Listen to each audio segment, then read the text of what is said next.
What's good? What's good? All right, man. What's happening? What's happening? What's happening? Going to do one this morning. I got my man Kqkc hopping on with me this morning. We're gonna have the OG boxing talk. I'm gonna do a Saturday morning series, man, called OG Boxing Talk. You can't get on the show unless you're 40 years old and older to make the show. That's what's up, man. Hope everybody's enjoying their weekend, man. I know I'm catching you guys on a different time. We definitely going to let people know more about this Sunday morning show we're going to start doing throughout the week.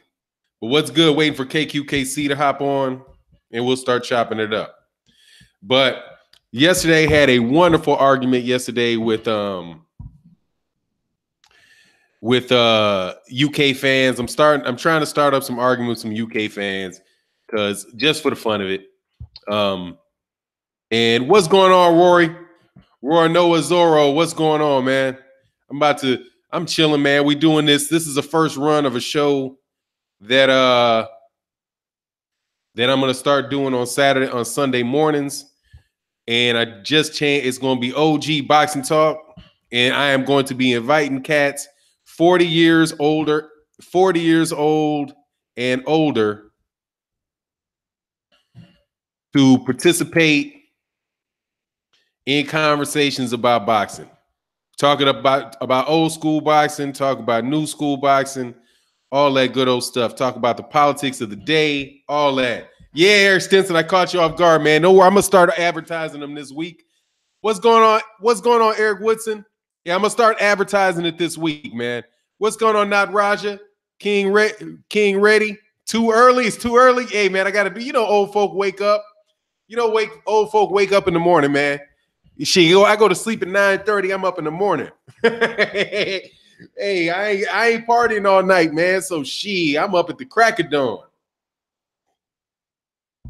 Get my coffee. Said the OG of the boxing, great information you bring to the game. Thanks, man. But yeah, man, this is gonna be a Sunday morning show that I'm gonna be doing. What's going on, Randy Ridley? And straight up, he said never too early. It's OG boxing.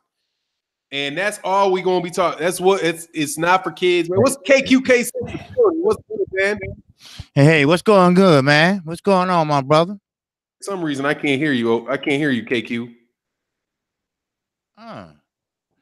Okay, can you hear me now? Damn, why can't I hear you? I think some shit might be going wrong with my laptop. Yeah, everything's straight on this end. Okay.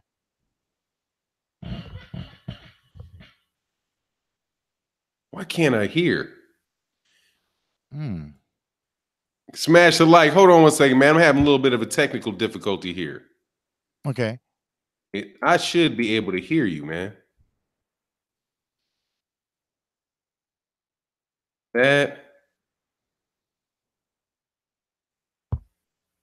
Hold on, man. I'm having technical difficulties. KQ, can you say something, man? Hello. Testing. Can y'all hear Kqkc? You hear him, but I don't hear him, man. Damn, there's something going on with my. Hold on a second. Sure. Hey, Kqkc, man, just chop it up for a second. I got to go to my settings. Okay. And see why it is I can't hear you. Okay. What you talking? Well, y'all don't know what you're talking about. Certain pages. Okay. Well, hey, I know what to do. So, hey, what's going on, everybody in the chat? All right, audio settings. Okay. I think maybe my settings got turned off or something, because I don't get this. Okay. You might have to check your mic. Well, you can't hear me anyway, so. Okay. You hear me? Oh, output. Okay. Now, can you hear me? Yeah, okay. I did. I had to change my output, man. I didn't understand how my output was on my microphone. Right. That's what I was saying. My microphone switches sometimes. You have to go back. Yeah. Okay. Sorry, man. Kqkc, man. We got it up and running. Not a lot of people know me and you got, man. You my partner, man. We chop it up on a daily basis. Yes, sir. Yes, we do. Yes, sir.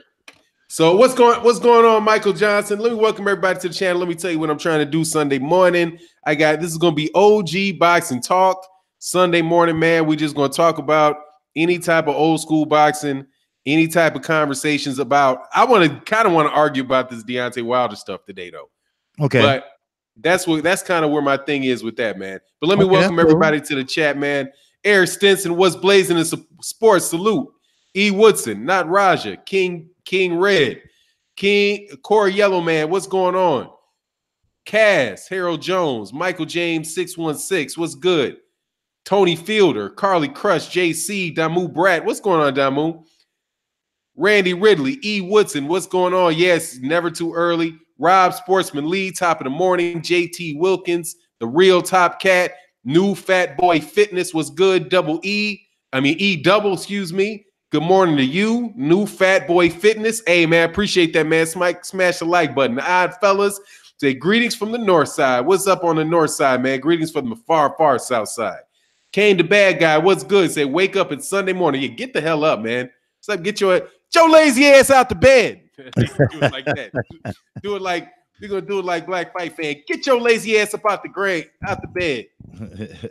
I'll write down some insults later on, man, so I can run them off more smoothly.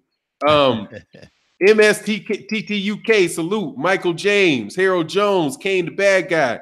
Yep, said it's the volume up. Okay, I got it. Yes, everybody can hear him. All right, here we go, man. Here we go. All right. Welcome to everybody here. Oh, he said Fannon the Don and KQ Old School Boxing Sunday. Great collab. Yes, sir. Now, look, though. We got 59 people in the building, man. If you're not subscribed to Kqkc Boxing, take a second, go to Kqkc Boxing and hit that subscription button. We're trying to get my man. We're going to get my man over 1,000 subscribers in the next month. And because he got a great channel, man. He puts his work in every day. Does live streams 12:30 p.m. Central Standard Time, Monday through Friday. I'm 16 away from 600 now. Yep. So we're going to get we about 416 away from that 1,000. That's where we are. We're 416 away from that 1,000 because 1,000 is the good shit. What's going on? Patrick Scott said, Fannon and Kqkc, this is great. Glad to be in the conversation. What's good, man?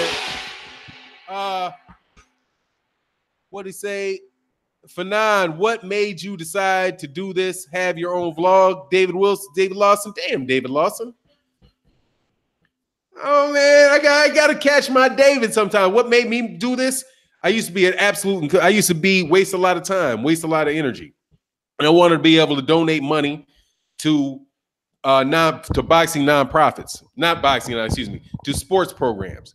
So in doing so, I was working with a lot of kids programs, and I was like, YouTube has a program where you can make money, and I wouldn't necessarily have to just give it out of my pocket. I could work for the money that I donate to these causes. And then along with that cause, just boxing in America, American boxers, and by that I mean Black American boxers in large part, I thought were really getting the short end of the stick as far as how they're being represented in the media and the fights that they were able to make. Guys like, Guillermo Rigondeaux, the Cubans, interestingly enough, Luis Ortiz, and these guys who are very, very good fighters, but mainstream media like Ring Magazine or Boxing Scene or Dan Rayfield on ESPN just weren't giving these guys. They would act like they didn't exist, or that saying, they would have to fly to get somewhere that somebody else could walk to. And you saw this big push of Eastern Europeans on HBO where they're getting really spotlighted, but you have a lot of really good boxers from America that were getting completely disrespected. So yeah, so that's kind of what made me want to start it, so I combine the two, and that's why I have the Patreon page. I have this, and I'm being an OG after years of on the grind. I now have enough time in my work day where I can work, and then I can do these videos. I can do them interchangeably. And instead of just going to the refrigerator or, what I used to do, go call my boy, get something to roll up and zoop, I just try to be more productive now. So that's the answer to your question. Tony Fielder said, thanks for holding me down at work. Good insight. My first time I caught you live. That's what's up, Tony Fielder. All right, so let's start this off, man. Let's start off OG boxing talk, man.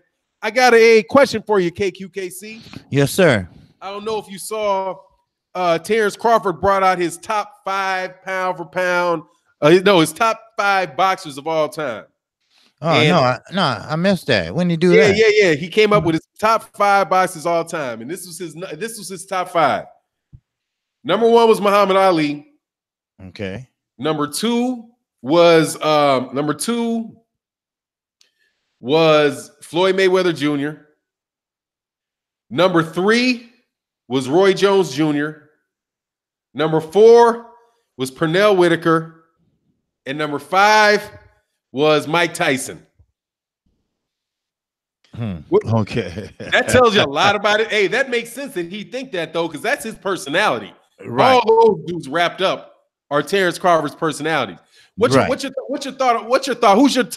Who's your all-time favorite fighter? Right now, I would say Muhammad Ali.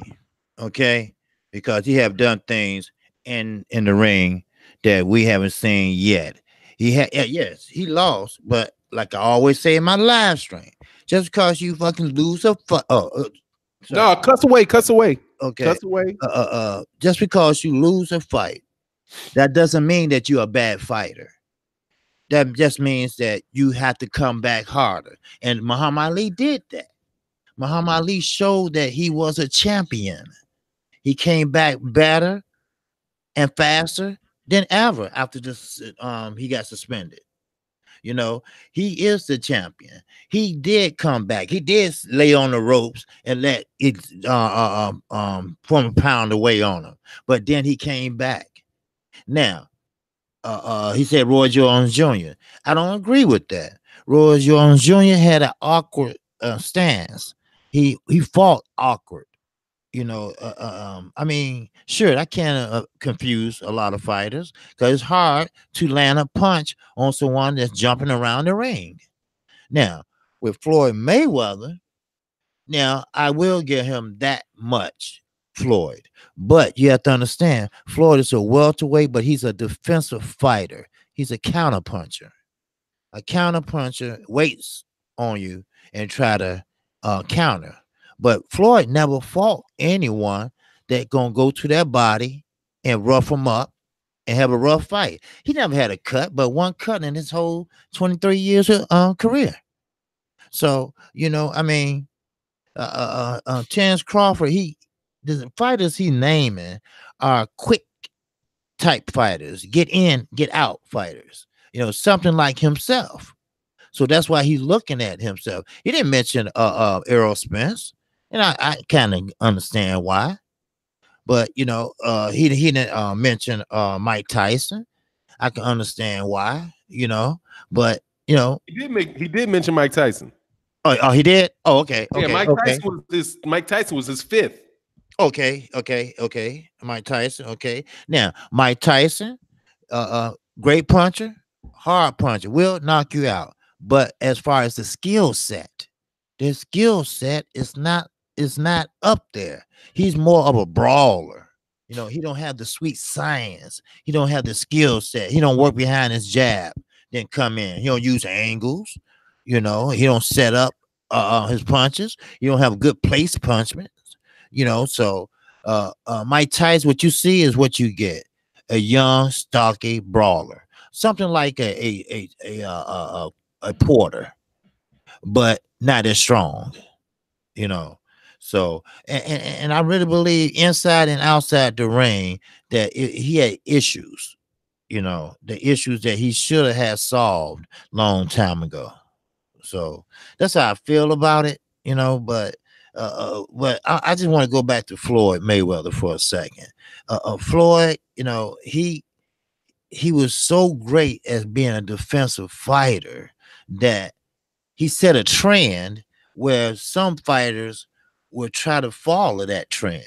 But see, you have to stay in your own fucking lane. You can't, you know, everybody's not a Floyd Mayweather.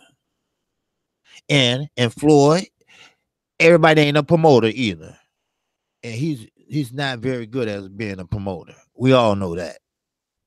So, but Floyd Mayweather, yes, he was great, you know, but he put him second, I think, right? Yeah, second. Second. I won't put him second.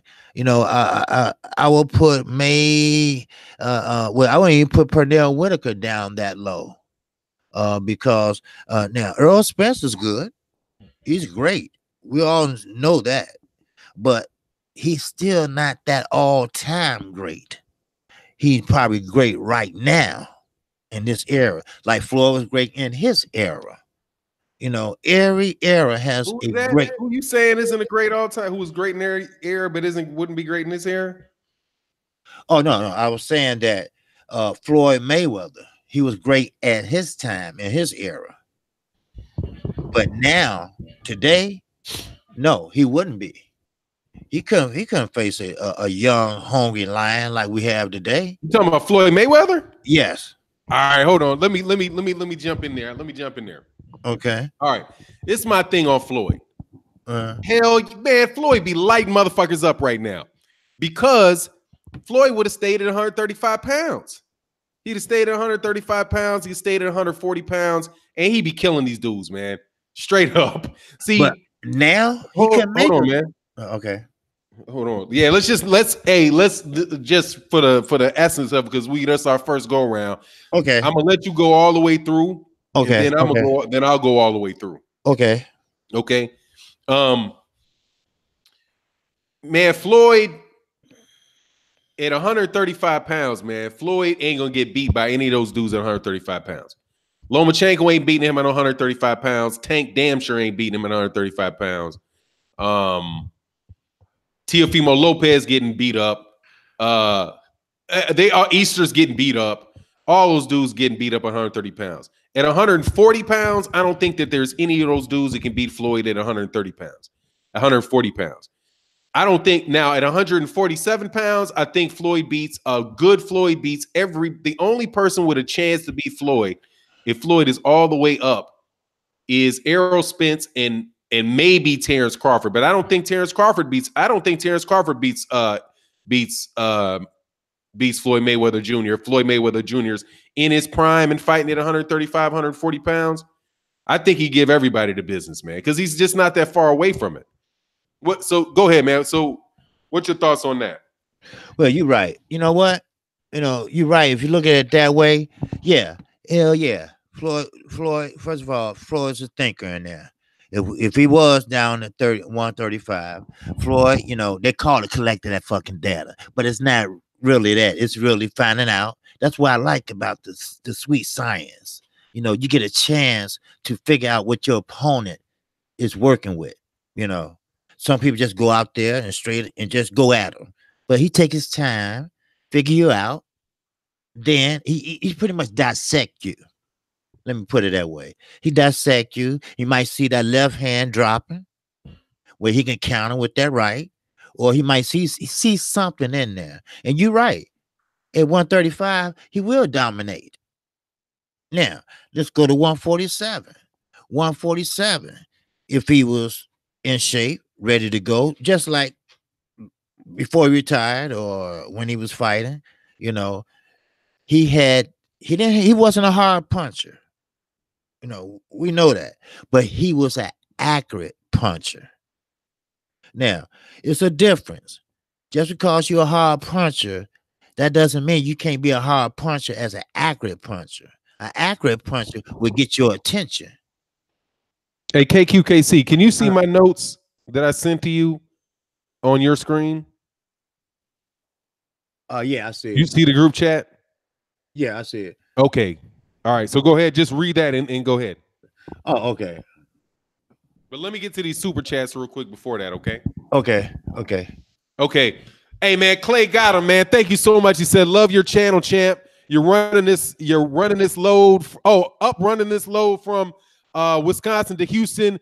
Goodwill load. Hey, man. Hey, that's what's up, man. That's the LD. What is it? The LDB. What is the trucker? What is it? Lions, the LDTC, the Lions Den trucking community, man. Hey, have a safe drive, man.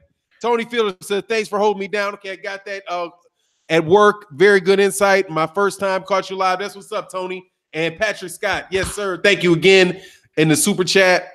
Let me read some of these comments in the comment section, man. We try to keep it a little active with the comment section. We got Cali Enigma been busting at the seams. Let me go to Cali Enigma. Hey, Cali, how old are you, Cali? Are you 40 years old yet? Can you make it into the OG boxing talk? Hey, man, I got to do this OG boxing talk because I want to be age prejudiced, man. I got so many people calling me an old man. I'm like, really? I got to set something up where if you ain't an old man, you're going to get jealous of the conversation.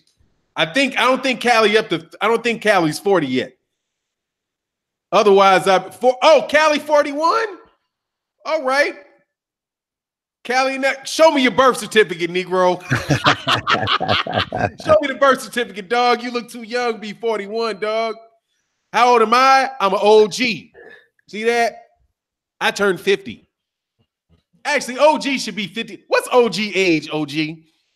Fellow OG, double OG, triple OG. Well, I would say 45 and on up. 45 up. Yeah. All right, so let's take a poll so it's just not me. Hey, man. Hey, poll, how old is OG? Double OG and triple OG. I think I'm a single OG. Who used to say that shit, Kqkc? What's going on, OG, triple OG, double OG, triple OG? Damn, who used to talk like that? Man, I'm trying to think. He was real smart. Oh, Snoop Dogg. Oh, see, Snoop Dogg used to do that? Yeah, double OG. Yeah. Double OG, triple OG. Hey, Sierra F said definitely don't look 50. Nah, hey, you know what it is? It's the cocoa butter in the morning. I make sure I take that shower, put that cocoa butter all around the head ear, just make it keep your skin fresh. Yep. 45 and up. All right, so Patrick Pinishot say 50 and up.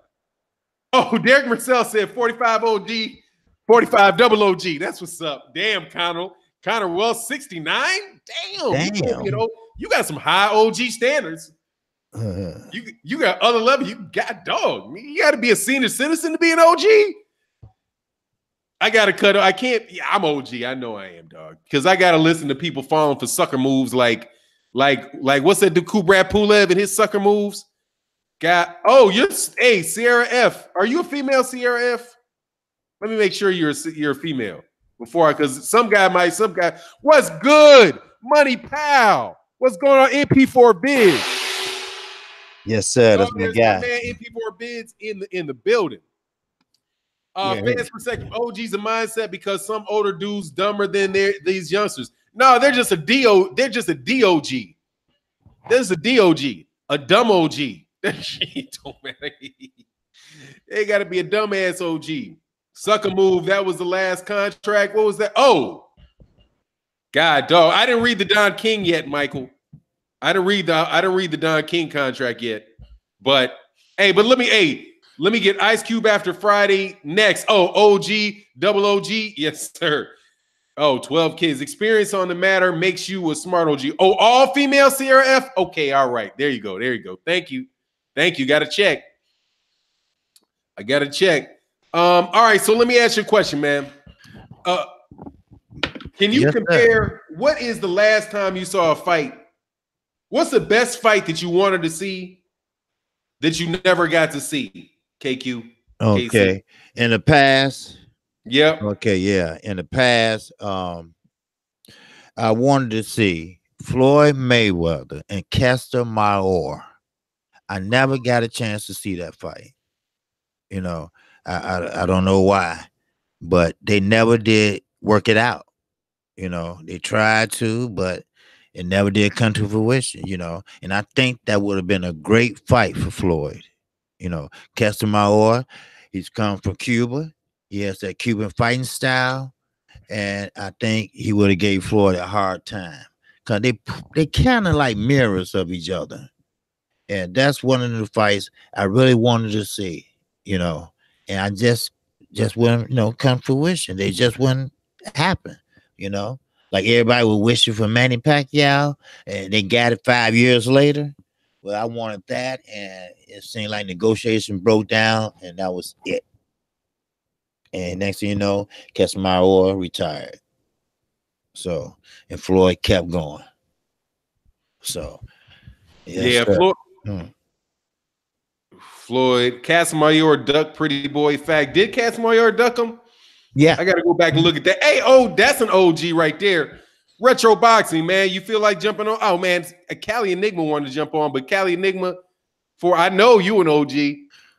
Let me know if you wanted to get on, Blood, or Cali Enigma. That'd be like the last cast. I don't like to do like more than 3 people on the panel. So, but if either one, hey, but look, man, we got 138 people in the building. Instead of hitting the like button, go hit subscribe on Kqkc Boxing.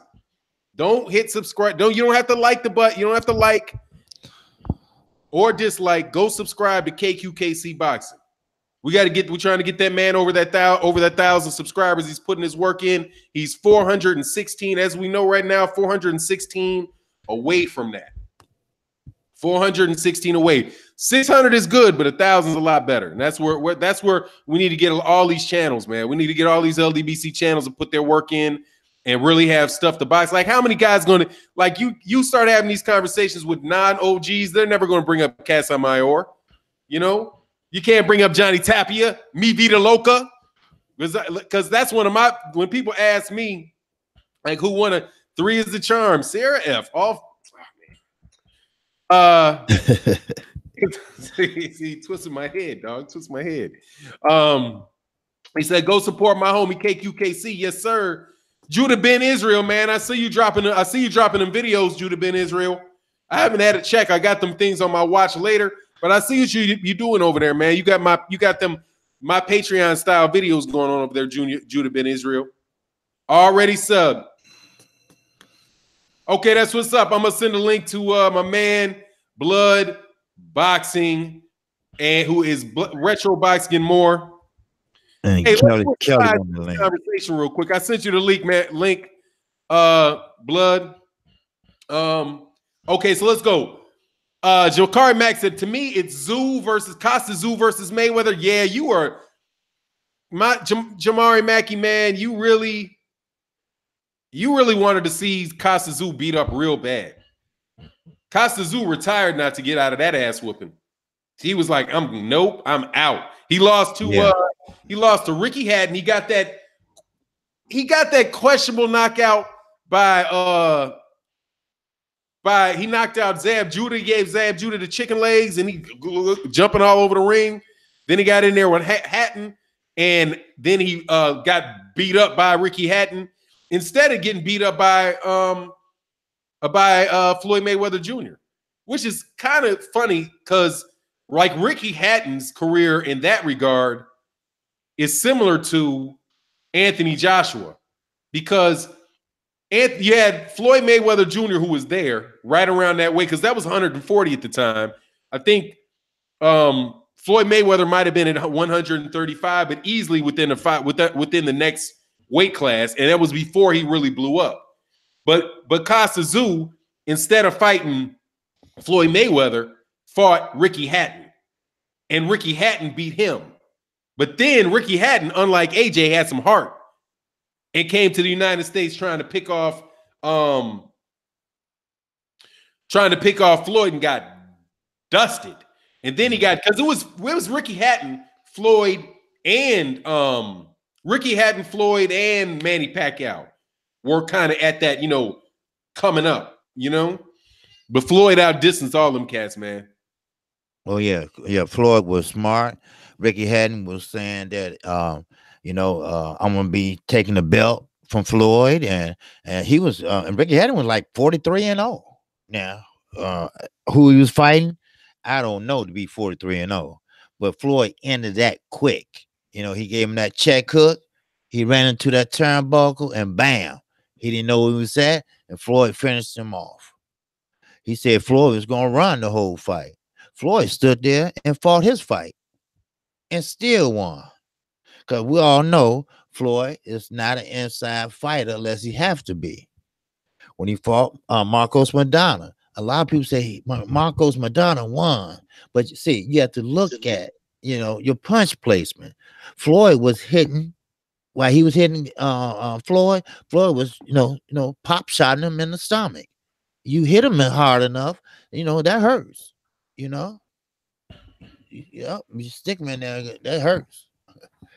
What's up, Kelly? What's happening, man? All It's right. great. All Yo, right. man, where's your birth certificate, man? I need this shit flashed. You look like you 32, man. You 41? I'm 41, man. Born December 22nd, 1977. Just turned 41, man. Oh, congratulations, man. Welcome to the OG. Welcome to the Yeah, OG man, that's unit. it. Hell, I wish I was still 32 years of age, man. That's my girl just turned 31, man. Just like 5 days ago. So it's all good, man. Oh, congratulations, man. Congratulations on having a woman that young. I know. She's like, man, you a dirty old man. I said, you Oh, like hell no. You know what's crazy? My wife ain't here. I'm going to say this. You know how I got all that Michael Jackson shit going on? What's that? You know, all the Michael Jackson, you know, like the documentary. Right. But he has his niece and nephew going on to all these channels. Right. Telling his side of the story. And Brandy Jackson, who is Jackie Jackson's daughter. Right. She said she was on this one channel. She said, yeah, I was born in 1982. And I did the math. I was like, shit, that's 37. Yep. I was like, half of 50 is 25 plus 7 is 32. Shit, I'm 5 years in the good, dog. I'm 5 years in the good with 37. Bro, I told you this. I told everybody, but I said everything. Man, I stand. Look, man, I had to change my whole stance when it comes to Janet Jackson. I used to have a crush on her growing up, and then my uncle did the genealogy, and it came back that I'm related to Michael Jackson and Janet Jackson. We're distant cousins. I was like, look, I still have that cold cousin thing to turn off for me. I don't give a fuck how far back the cousins we are, but that word cousin is gross. So. But yeah, I'm actually a distant cousin to the Jackson family. Don't know him, but we're related to him. Just found out right before my dad had passed. But yeah, that shit's crazy. But yeah, man, I don't think Michael Jackson messed with them kids, man. I mean, the FBI did a full background. They went into dig. I mean, matter of fact, they did a research. They investigated Michael Jackson. They did a ton of investigation. They went through his house. They combed through everything, and they came back. They couldn't find anything. So they need to stop making up shit. Oprah Winfrey's a piece of shit, man. She's been a scumbag, and I'm not surprised by her actions whatsoever, man. Of her trying to take down, brothers. I don't know what it is, what's going on, but it seems like there's just this need to destroy brothers right now, man. And I'm sick of it. I'm sick of it, man. Hey, Kelly. Yeah. Let me give you a question out the comment section. Let's get it off of Mike. But dog, that's just in that conversation because I didn't really want to go there. Right. Dog, nobody gets investigated by the FBI under surveillance. You're not under surveillance. It was over 10 years. It was like 12 to 15 years. Right. You don't have the FBI watching you that closely, and you're that famous with wiretaps, all kind of shit in your house, and them not find something on you. Yeah, that shit is just absolute trash. And even when the couple things that they say that are funny, like why would you have kids in your bedroom? The dude's bedroom was like 2,500 square feet. Yeah, it was basically a house. That shit, yeah, your bedroom is a fucking it's a large apartment. Right. And then the second thing that they found was they said that he had this like straight sex pornography in his house. And he found kids' fingerprints on it. And what I would say, please go back to the 90s and remember being a kid. If your parents had any flicks in the house, they had your fingerprints on them too. Because you know exactly where them shits are. We found them VHSs, but we all found them VHSs and watch that shit. Everybody would find their parents. You got shit in the house. They know the shit's there. They go looking through your shit. Yep. But anyway, let me get on to this, man. This is a thought. Oh, by the way, Sierra F. I could use some subscribers. I'm just starting out. Yeah, Sierra F. Hey, let's go to Sierra F. Put the link to your channel in there, Sierra F. And please go subscribe to Sierra F. Matter of fact, I'm going to subscribe to Sierra F right now. You are definitely in the chat a lot of time. I can't wait to hear what you got to say. Yeah, I subscribed to her a while ago. Boxing. She told me she did it. She came on my channel on my morning live streams, and she told me that she had did a video, so I went and watch her videos. She's pretty good, actually. Pretty good. There you go. Sierra F, you are now subscribed. Yeah, she told me they took one down because she had music playing. Yeah. Yeah, I can help you through all that stuff, man. yeah. Like there's some Fanon's good at tactics you that. can use for people to start off channels. Like my man Marlon Sims has got his channel going, and he keeps getting stuff taken down. You got to edit it. You can't just put raw shit up. You got to change it so it fits within the common usage. If it's music, speed the shit up by 20%. You don't just play the shit straight out. You speed it up and you cut it off. Picture, tilt them, expand them, change the color. Put a comment over the top. MP4 Vid said, I have a strong feeling that Miller will put AJ on the canvas and score an upset in June 1st. Hey, man, that would be absolutely crazy. But let me hit Callie. Let me hit Callie with this. Callie, somebody said one of the fights that they wanted to see and wondered how they would do. Let me get your thoughts on Roy Jones Jr. versus Andre Ward. Oh man, I know that's everyone want to ask me that question, man, because Andre Ward's from my hometown, man. But as much as I like Andre Ward, you know what I'm saying, him being a hometown kid, man, Roy Jones Jr. in his prime, no one fucking with that dude, man. To me, from 154 to 175, no one can touch Roy Jones. No one. He's just, his reflexes were unbelievable. You couldn't hit him. I mean, you have to. I mean, hitting him is like, oh my God, I touched him. I finally led some leather on him. It's amazing. I'm shocked. Usually it's like a little bit of a body shot. You don't even like get that cleanly. So it's one of the reasons why Joe Calzaghe avoided him and waited till he got old. Joe Calzaghe, now it's time to call him out. Joe Calzaghe refused to come over and fight him all that entire time because he would have got the brakes beat off of him. So, no, man. Andre Ward loses, but Andre Ward doesn't get steamrolled, though. Andre Ward's a smart fighter, high IQ. But he probably loses. I would say that Andre Ward probably loses 8 rounds to 4 against Roy Jones. Clear enough that Roy Jones win. No one beats Roy Jones, man. No one beats Roy Jones. No one. Ohio runs boxing. Much love in the super chat. Man, my take on that shit is honestly, man, I don't know, because I think Andre Ward is a special fighter, man.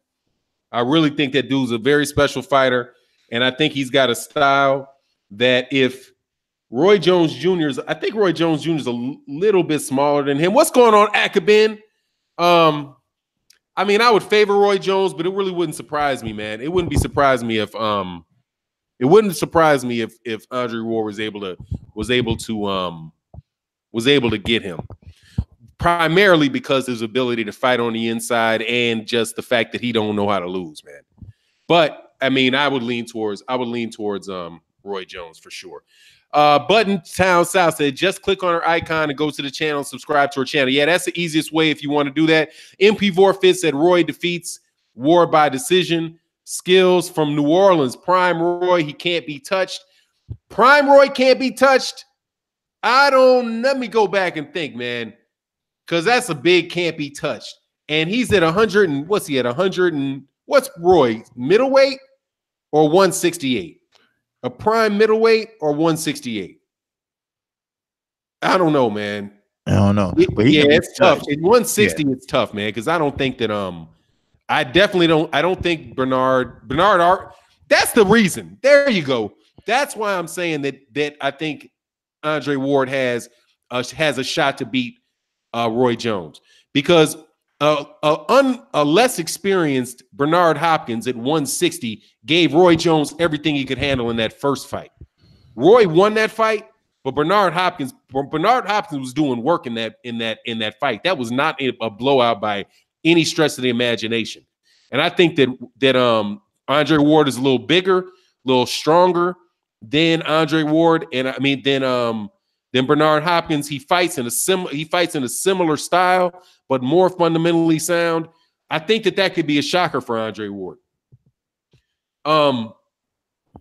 Yeah. Oh, she's left-handed. I'm sure my brother's kids putting Fannon. He ducked Floyd. Oh, yeah. I'll ask the panel. That's a really good question.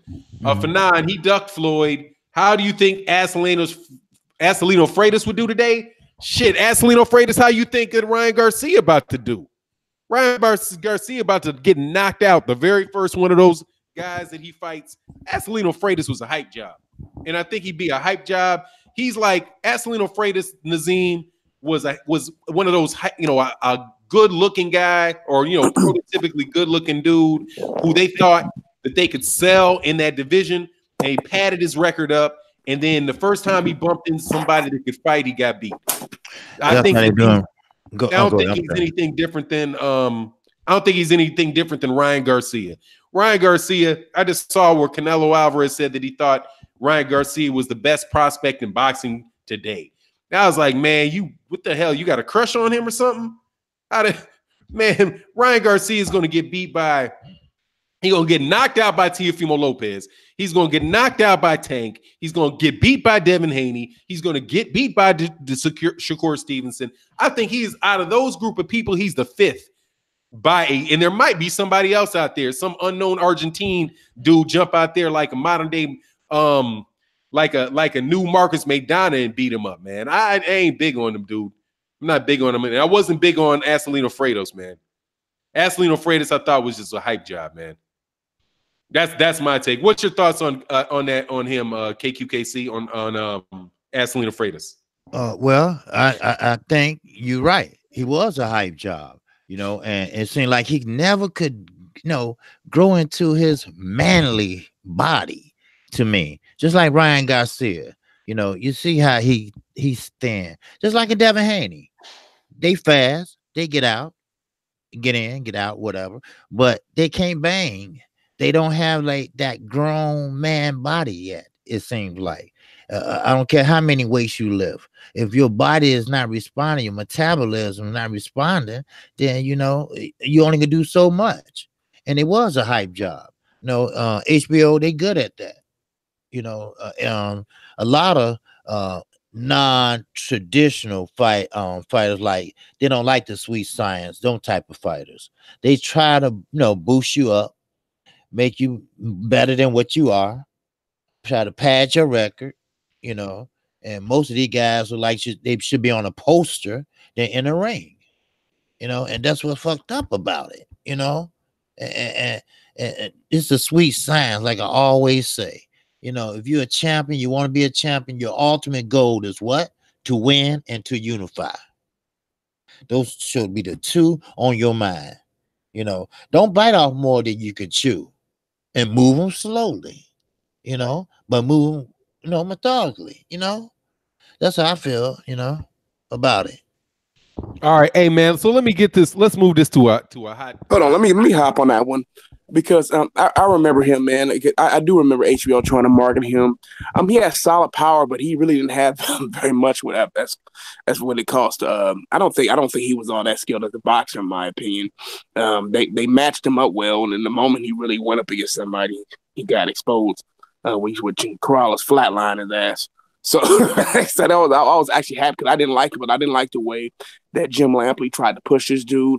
And this dude, to me, this was another situation where I almost moved. I understand what you're talking about. Where they did try to push him, they always talk about his looks, things like that. But he didn't really. To me, he wasn't all that skilled of a fighter. And they definitely fed this dude quite a bit of bumps. They fed him a lot of bumps. And when he stepped up in class, he got destroyed. He never was what they tried to make him out to be. They were hoping that his power would bail him out, which it did in some cases. But like I said, the moment he went up against somebody who gave him a little bit of resistance, he wasn't shit. So that's why I stand with him. Acelino Freitas, severely overrated, man. Severely overrated. Yeah, no doubt. Hey, let me go back to the chat, because I want to make sure we try to stay as interactive with the chat as possible. Sugar Ray Leonard ducked Aaron Pryor, because that's what I wanted to do. I wanted to shoot you the next question, Callie, and kind of just, I'm gonna hit you with one audience question, then I'm gonna hit KQ with the next one, and just let one cat handle that particular question, and that way we can get more. I think we'll be able to get through more questions out of the chat. So to Callie, the question I was going to ask you was the one that was brought up by Euro Thomas. What's going on, Euro Thomas, man? I'm not sure if I seen you in the chat, but he said Sugar Ray Leonard ducked Aaron Pryor. What are your takes on a fight with between Sugar Ray Leonard and Aaron Pryor? Man, Aaron Pryor at that time was beating trying to keep it clean, beating the brakes off of everybody, man. So I understood why he didn't want no parts of him, but there should have been pressure for him to fight. Aaron Pryor, but he got a pass. Sugar Ray Leonard was one of those guys who was allowed to duck people and get a pass. And now people just kind of forget about it, except for the extremely hardcore fan. But he ducked Aaron Pryor. He ducked Mike McCallum. I mean, this dude's whole career has been about getting passes. I mean, he was gifted a decision against, in my opinion, he was gifted a decision against Marvin Hagler. So, yeah, I can, and I still can, will never forget that shit, in my opinion. I can't stand Sugar Ray Leonard. Look, man, you guys are asking the wrong guy. I don't like Sugar Ray Leonard, so never have, never will. Why? No, I'm asking the right guy. Yes, the right guy. Why don't you like him? Man, to me, he's always been a fraud. He's a good fighter, man. I'm not going to try to act like he wasn't an all-time great. He was. But I just can't get over the fact that this guy, in my opinion, cherry picked. This guy, he would wait till certain guys got just a little bit. He waited. I can't get past the part where he watched Marvin Hagler go up against John the Beast Mugabe. I watched that, but I remember watching that fight because I was over it. My cousin wasn't born yet, but we watched that fight, and because his mom was pregnant with him. And we were waiting. We were watching the fight. We were watching the grape dust off, and they were beating trying to keep it clean, beating the ish out of each other. Oh, you can and you Sugar Ray Leonard watching like, now it's time. Now it's time to come out of retirement and fight Marvin Hagler because, he's not going to be the same guy. And he wasn't the same guy, but he still, in my opinion, beat Sugar Ray Leonard, who didn't do anything until the last 10 seconds of each round. And they still gave this dude, that's not still in the round. He didn't do anything until the last 10 seconds, which was just let his hands go, did a little flurry, not even putting any power on it, just a bunch of arm shots. And like, okay, he won the round. No, that's not winning the round. He didn't do anything there. 2 minutes and 50 seconds of the round. He did nothing. He just waited for tap, tap, tap. And then that's when he would let his hands go. Before then, he would just move around the ring, just trying to avoid Marvin Hagler the entire fight. I can't stand the fact that they gave him that decision. And then I remember watching that fight, and that's when I was with my parents. I was a kid. My parents had people over. We had friends and friends and family over. Everyone helped pay for that pay-per-view, and we were sitting there watching. I was watching with my dad, and my dad knew I didn't like Sugar Ray Leonard. My dad didn't dislike Sugar Ray Leonard. He just thought that Sugar Ray Leonard was an opportunist. And that's just how I felt about his entire career. I felt that Sugar Ray Leonard was an opportunist, man, and I just can't get beyond that. And I knew he was going to be allowed to duck Aaron Pryor. I knew he would be allowed to because Sugar Ray Leonard was the golden boy come out of the Olympics, and he's the guy that they wanted to push towards superstardom. So I just have a problem with him, man. Yeah. What you say, Kqkc? No, I was gonna say he came out to the Olympics. He was he was the darling, boy of the United States. And he got treated, more than he should have got treated better. He got treated better than every other fighter, and they wanted him to succeed. They want him. Yeah, they did, man. He had the look that they were looking for too, man. And it wasn't Marvin Hagler didn't have that look. Aaron Pryor, they didn't have that look, and they didn't have that look. They wanted this dude. He was also more marketable. He wouldn't really say anything. Hold on 1 second, man. Okay, go for it. Hold on 1 second. Hey, welcome to the channel, King Blood in the building. What's good, sir? Hey, man, how y'all doing, bro? We got OG. What's your birth year, dog? Hey, what's that? What's the cutoff year for the OG? I think it's 1980. 1980. Were you born in the 1970s? No, hell no, I wasn't born in the 1980s. You were born in the 1970s? Early 70s. There you go, dog. Okay, we got to check the birth certificate on the way in the dough, dog. Hey, Mr. Mott said Mark Breland. Go ahead. What'd you say, Blood? I'm an old man. Yeah, there you go. Blood's only a few years older than me, man. Sunday morning. Blood's only a few years older than me. Hey, Mr. Mott said, Mark Breland says, Spence, we're going to cut it. We're going to do one topic because we're trying to keep this OG boxing talk, but the chat are asking questions, so we're trying to keep it as interactive with the chat as possible. So I'm trying to do my best to I'm gonna pick out a topic from the chat and I'm gonna direct it at an OG, and then that OG handles that, and maybe we might flutter on it for a second, but then we're gonna get back to the chat. Okay, so this one, Mr. Mont said, Mark Breland says Spence and Crawford are the only two welterweights of today that could fight in this era. They could fight in his era. Is this a true statement in your opinion? Mr. Mont in the super chat. I'm gonna hand that to Blood Boxing. By the way, man, if you are not subscribed to Retro Boxing, you don't know shit about boxing. And I'm hoping that my man Mayweather, Roger Mayweather's doing well. So I didn't see it put out. Somebody said he was in critical condition. Yeah, so, prayers, prayers goes out to a fellow OG. But what's your thoughts on that? On blood boxing? Okay. So Mark Breland states that only Spence and Crawford could survive in his era. Is that what you're saying? Let me read it again. He said, Mark Breland said, this is Mr. Mont, another gone for the super chat. Mr. Mont said, Mark Breland said Spence and Crawford are the only two welterweights of today that could fight in his era. Is this a true statement in your opinion? That's for blood. Well, I do believe that. I mean, if you really, I'm going to get real technical about it because Mark Breland's era is right at the time where same-day weigh-ins was ended, okay? So a welterweight from today can fit in that era because of the same-day weigh-in and being done with in 1982 or 83, I think it was, all right? Breland came right after the 84 Olympics. When he came into play, we had welterweights like Milton McCrory, we had Donald Curry, we had Marlon Starlin was another welterweight from that era. Absolutely, I do believe that Crawford and Spence could have made some noise in that era. I would hold them favorite to beat Donald Curry. I really would. Even the Curry that beat Milton McCrory.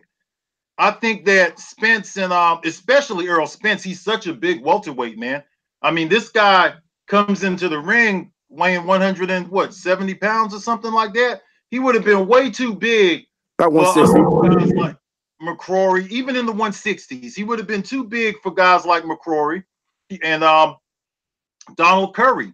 Marlon Starlin could have given Errol Spence a really good matchup. Mark Breland could have given him a good matchup. Aaron Superman Davis could have given him a very good matchup.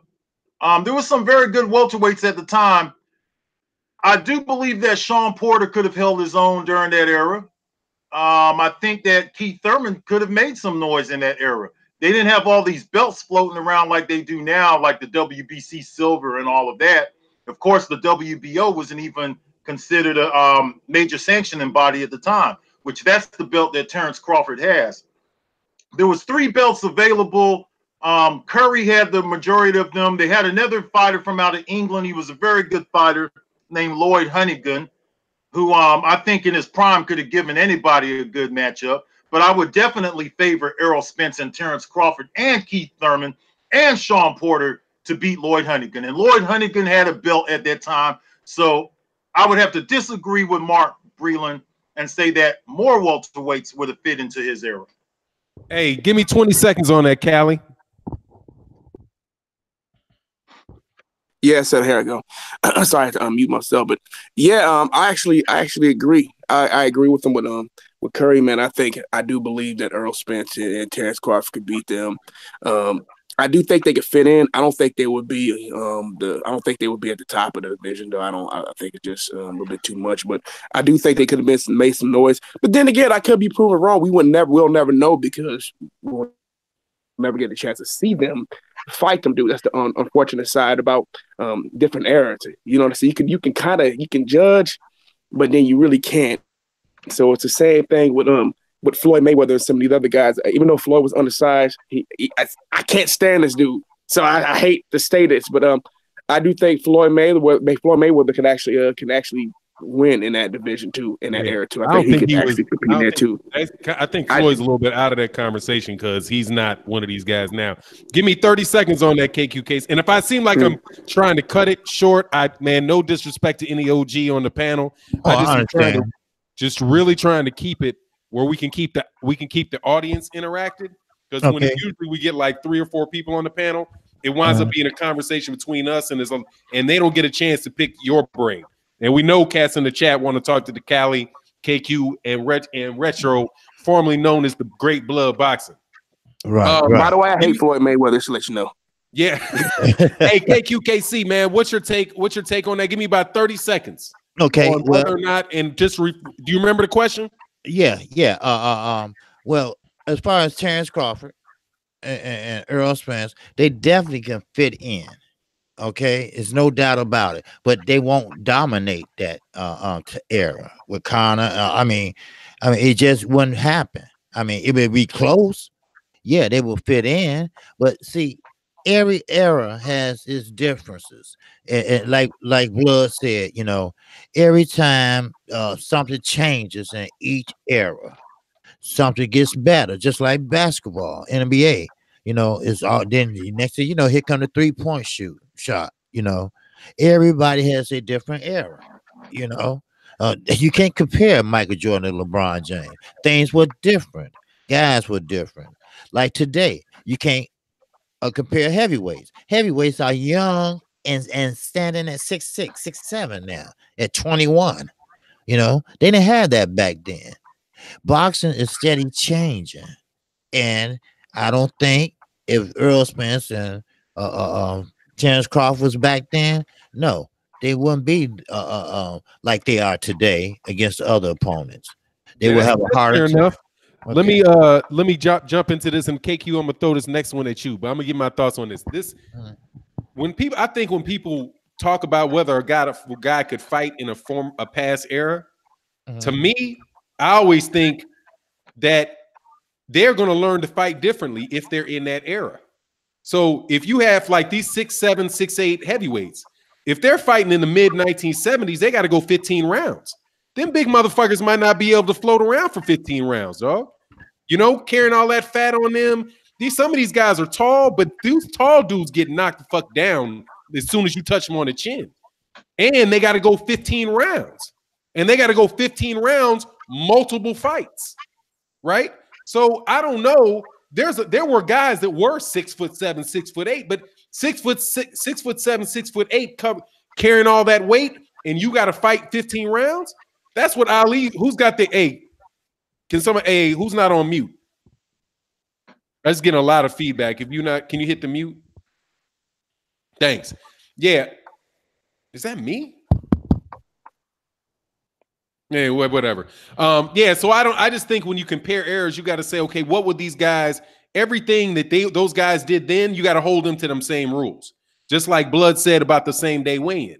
If you fighting somebody back in 1972 and you got same day weigh-ins, then a lot of these guys got to move up weight classes, right? You got to have a guy like Errol Spence Jr. and you got to take away a weight class in the middle. So now you got Errol Spence is now a 160 pounder. Terrence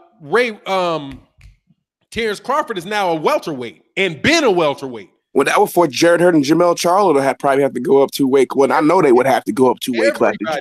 Everybody that's in their current weight class now has to fight a weight class up, including fucking Usyk, who has to fight at heavyweight. There is no crew. He can't make 200 pounds that same day.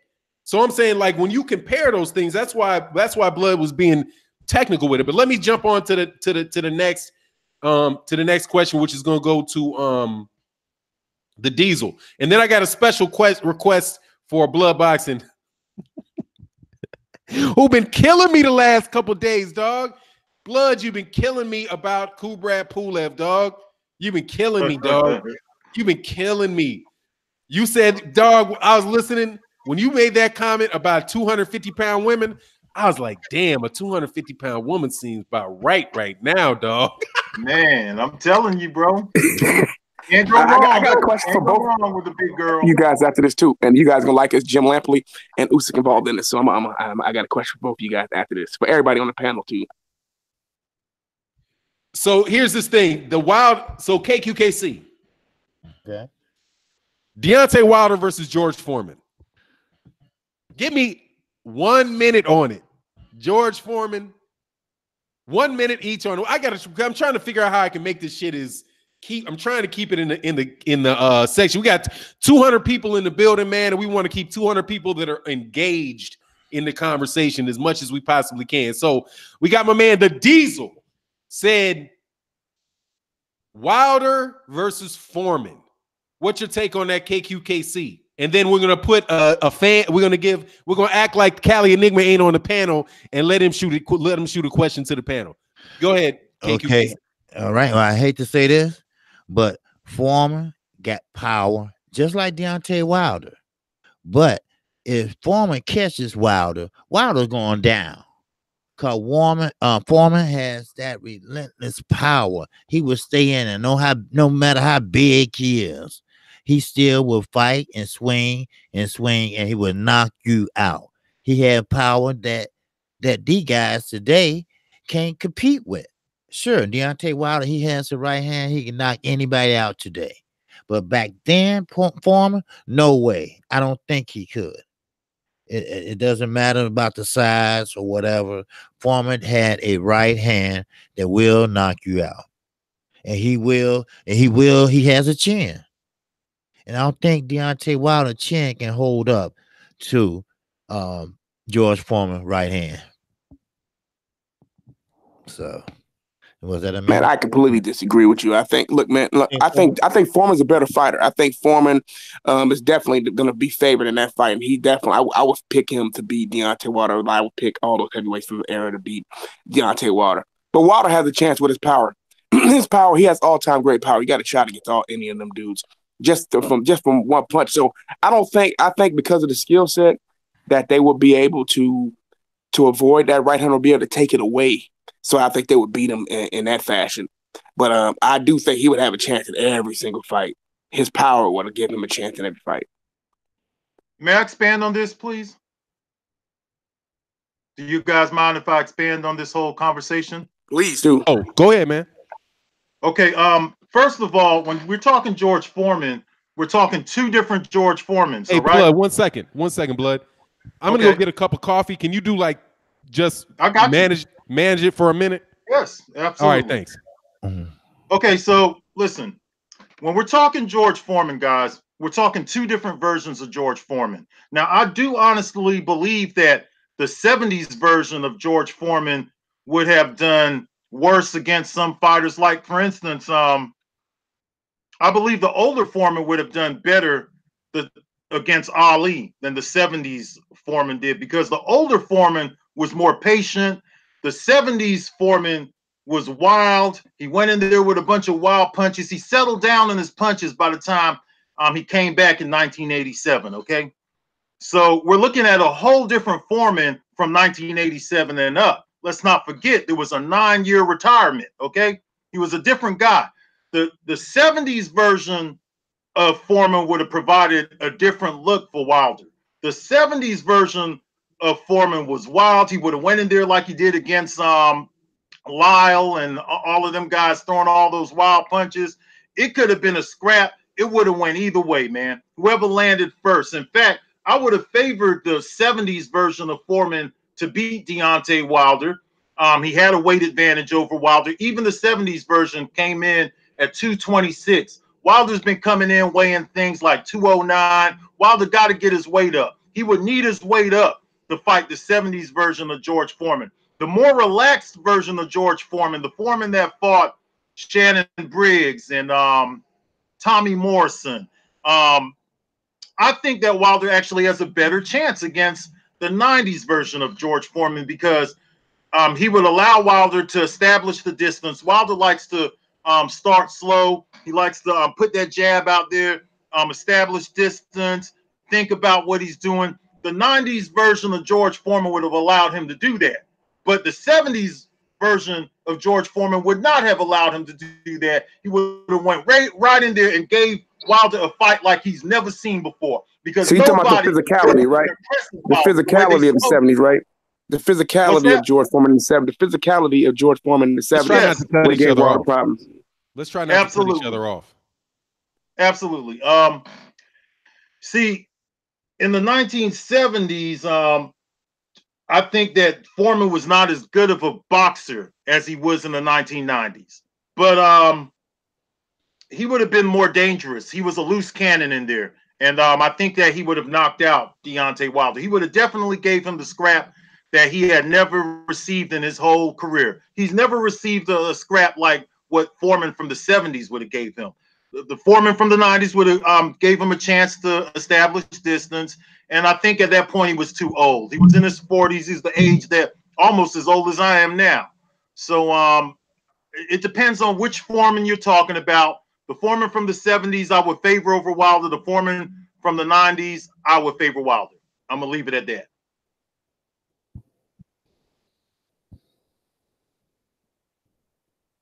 You got to unmute yourself. You got to unmute yourself, Fannon. Oh, thanks, man. Yeah, let me get to these 2 super chats, and then there's one question in the super chat by MMR 33 RPM, and Michael Johnson Boxing Talk More said 5'5", 255. Damn, dog, 5'5", 255 is a lot of loving, dog. That's a lot of loving on the big gals. And 33 RPM, much love in the super chat. Oh, I'm sorry, and I miss Ohio Runs Boxing. Much love. Thank you for the super chat, Ohio Runs Boxing. And the question for 33 RPM, and I think I'm going to take this one myself. That's who wins Mikey Garcia, or actually, yeah, Mikey Garcia or Amir Khan? Mikey Garcia. But that's because I think that a Mikey Garcia is going to catch Amir Khan on that chin. It's hard for me to have any faith in a guy with a glass jaw, especially when people know that you have a glass jaw and they have a game plan set to your weakness. Once when a boxer's weakness isn't known, there's a lot of question marks in training. There's a lot of question marks about how you approach it.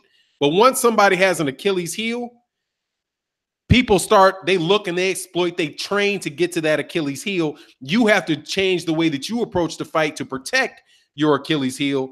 And it's just blatant what Amir Khan's weakness is. And it's his inability to take a punch. Mikey Garcia might actually be willing to step towards, like right now, people don't really know what Errol Spence Jr.'s weakness is. So if Errol Spence Jr. had a weak chin and if you just get him, then that's what you got to lit your fight to. You got to push him and make him get to the point where you can take the fight to him and knock him out. Then he might have actually been willing to exchange. He might have been actually willing to exchange punches and trade punches with him. So a guy like Mikey Garcia against Amir Khan, who might very, very be willing to exchange punches with him just for the heck of hitting him with that straight right. Now I know that it's and he's an orthodox. Yeah, I think most of the time every time Khan's been knocked out has been against an orthodox fighter, which I don't think that's an advantage necessarily that Terrence Crawford has, but Terrence Crawford can switch. But that's my take on that. Callie, what's your take on that? And then what's your question that you had for Blood after that? Want to repeat that question again? The question is who wins, Mikey Garcia or Amir Khan? Oh man, that's a tough question because once again, Amir Khan, if that dude had a chin, he would actually be elite. That's what's preventing him. That's what's prevented him. Well, at least say even with his chin being weak, if he had better defense, he'd have a chance to win these fights. So it's his defense on not just his chin. Man, I mean, that's a tough one. I would want to. And then which division this is at? 140 or 147? Just say one, whatever. Doesn't matter. You pick it. Do dope. Answer like Blood did his. He said if it's this weight class, it's that outcome. If it's okay, if it's at 147, I'm gonna favor Amir Khan. If it's at 140, when Mikey does have more power, I would favor Mikey Garcia due to his time, and I think Mikey Garcia would definitely, because Amir Khan's gonna use a lot of movement and shit, but he's gonna open up and give Mikey Garcia the opportunity to counterpunch him, or at least to land a big shot. And Mikey's gonna time him. Mikey's gonna block a lot of shots. He's gonna catch some punches, but Mikey Garcia is gonna wait for his opportunity. He's gonna catch him. It's like Danny Garcia did. So I would favor Mikey Garcia to stop Amir Khan at 140. At 147, I just think Mikey Garcia is too slow, and he doesn't have enough punch power to even hurt Amir Khan. So I like Mikey at 140, Amir Khan at 147. Man, the two weight divisions are. It matters. It matters. That 7 pounds impacts both guys. Well, really, it impacts Mikey the most, in my opinion. Mikey Garcia definitely doesn't belong there. And I'm not saying, and I know people say, "Oh, you're making this." To me, he would have lost to Errol Spence if they fought at 135. they fight at 126. Doesn't matter. Errol Spence is just a more skilled fighter than he is. But I'm just saying, based off what I saw, I really have to make a difference there. So before anybody go jump on me saying that I'm trying to say that, make an excuse for Mikey. No, Mikey would have lost to Earl. Don't matter what weight class it was. But in this situation, I really believe Amir Khan wins 147, loses at 140. Okay, hey, Callie, keep your question. I know you got a question for Blood. Let me go through I'm going to get a couple statements out here from the comment section. Just give me a couple minutes, man, trying to keep cats. We got 196 people in the building. I don't care about hitting likes. I care about you hitting subscribe on Kqkc Boxing's channel. That man be putting that work in. Blood, Blood's already a legend. Got, I don't know how many thousands of subs my man's got. Cali Enigma's growing. I think, Cali, you in the 2s or the 4s now. Your shit's growing like crazy, too. We need to get my man Kqkc over that 1,000. So just, hey, man, hit the subscribe to my man Kqkc. Skills from New Orleans said Amir Khan would win now, but he would have lost before the Errol Spence Jr. fight. Good perspective. MP4 vids. Oh, that's between two people. Brandon and Lovely said, "Hey, Fannon, did you see what Ali did to the praise? I couldn't believe it. I'm not sure to the president. I'm not sure what that is, man. You got to retype that." Mikey would stop Khan, says Amir the Great. DW Darrell Williams, Khan only got knocked out by bigger fighters, and Garcia doesn't knock out power with bigger opponents. That's not true, man. He got knocked out by Breidis Prescott. Breidis Prescott was 135 pounder when he knocked out Amir Khan, and Danny Garcia was at a catch weight. Danny Garcia started his career at 140 pounds, and I don't think there's any real major size difference between Danny Garcia and Mikey Garcia. I think Mikey Garcia is always Mikey Garcia, dude. Mikey Garcia, that's what funny thing I find, man, when cats call Errol Spence Jr. a weight bully for beating Mikey Garcia. But Mikey, why don't you call the guy that's gone up 5 weight divisions a weight bully? If that concept exists, shouldn't it have existed for Mikey? What the fuck was Mikey ever doing at 126? If you can fight, if you wind up being able to fight at 147 pounds and competing there, you should have been fighting it, or you could have started your career at 135. Mikey spent most of his career beating up on smaller guys. But anyway, let me make sure we just want to get through the comments. Spence destroys Khan. Oh, yeah, no doubt about it. Ali versus Wilder, who would win? I don't need any sacrilege on my channel, okay? No insulting to God. His name is Ali, okay? Shit. We'll get to that, though. I'll ask that question. Now, Callie, Akabin answers 3 RPM, says no. I think I'm not sure what that means, how that supports the question. Fannon, come on, bro. Come on, what? You got to tell me what you're talking about. No insulting Ali? This channel, dog, I'm telling you. I'm a Muhammad Ali fanboy. Like they got Manny Pactards, you got Pactards, you got Flomos, you got AJ protectors. You got an Ali fanboy right here. He fucks up everybody. He's fucking Superman. Didn't you see him beat Superman's ass? I got a cartoon to prove it, damn it. Don't ever disrespect Ali to me, dog. We start fighting, okay? Everybody knows that on the channel, man. If you know me, don't ever ask if somebody can beat Ali. Hell no. Ali wins. Hell yeah, you missed my super chat. I'm sorry, Akabin. Hold on one second, man. I catch the super chats on this other page that I have to just refresh. So if you think that I miss it in the stream, I'm not going to miss it in the stream. I'll get it here, and then I'm gonna pass that to Callie. Damn, I must have missed it. Akabin, I don't see it.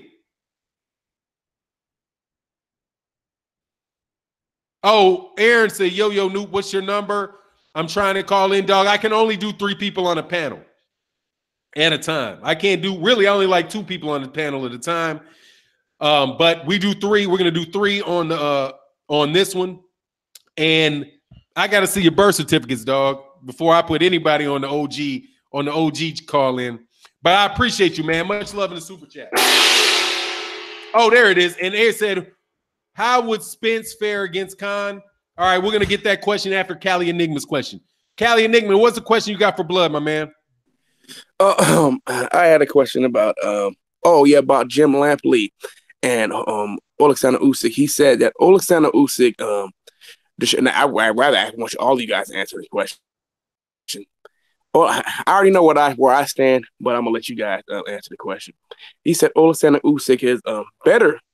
It's better than Evander Holyfield at a cruiserweight right now. So I just want to know what everybody else thinks about that right now. I just want everyone's answer to that. Your response to that, whether you Fannon, Kqkc boxing, and blood boxing. Who do you want to go first on this one? Well, I take Kqkc. Go ahead, Kqkc. Okay, I take it. Who was that in Usyk and Holyfield? Holyfield would have been too big for Usyk. He was big, muscular. He took care of his body. Hard puncher. Not only because he knocked Mike Tyson out and whooped him. I'm talking about Usyk just not that big. He's just not that big.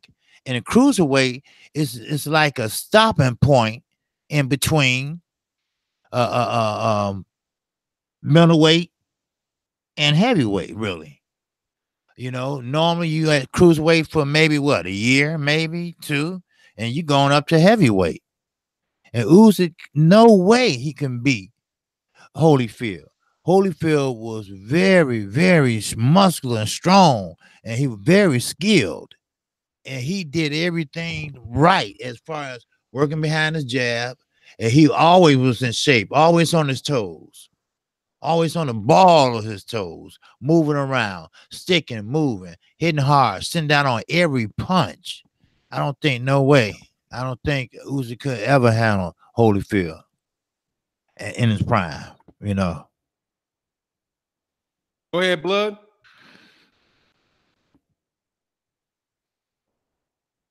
Sorry, I had to come off mute. I'm sorry, I couldn't find my other tab here. Okay, well, you have to look at the situation here, okay? Usyk is 32 years old, I believe. He's still in the cruiserweight division.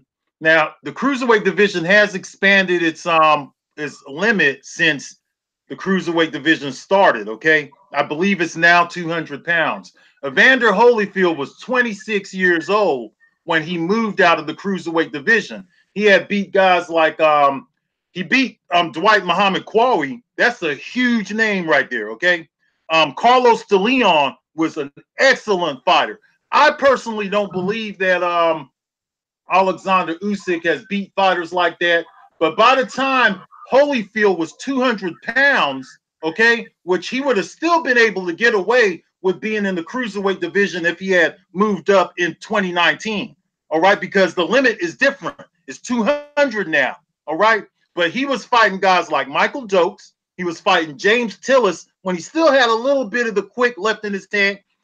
He fought an over-the-hill Pinklin Thomas and then moved in to fight Buster Douglas. So by the time Holyfield was around the weight that Usyk was, he was a little bit younger than Usyk. He was probably about 4 years younger than Usyk, and he was fighting much bigger guys like James Buster Douglas. I haven't seen Usyk beat bigger guys like that except for when he was in the World Super Series, not the World Boxing Super Series, but the World Super Series where he fought guys like Joyce, okay?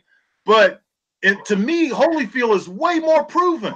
So until Usyk makes the kind of noise Holyfield did and beats the kind of big guys that Holyfield beat, Holyfield all day, man. Holyfield would have beat. They were around the same size. You would have had to take it back to Holyfield from 88, 89 for when he was Usyk's size. And he was younger. He would have had the age advantage at that time. Holyfield all day. Okay, he beat guys like Quick Tillis. He beat Michael Dokes, who had some momentum. He was looking good. He was off the dope. Okay, he went fucking with the cocaine no more. And then he beat James Buster Douglas. And he beat other guys like Alex Stewart. I don't know if you guys remember Alex Stewart. Alex Stewart was a very good fighter. That's the Holyfield that you have to compare to Usyk. Because after that, Holyfield kind of settled into the heavyweight division. That's what I have to say. So Jim Lampley's full of shit. He's just selling another fighter. That's all. Yeah, man. I think my answer to that question is I think that Jim Lampley got a crush on him. I don't give a shit what he says about that man. Alexander Usyk, I would love to see the fight because I think Alexander Usyk is a very, very good fighter.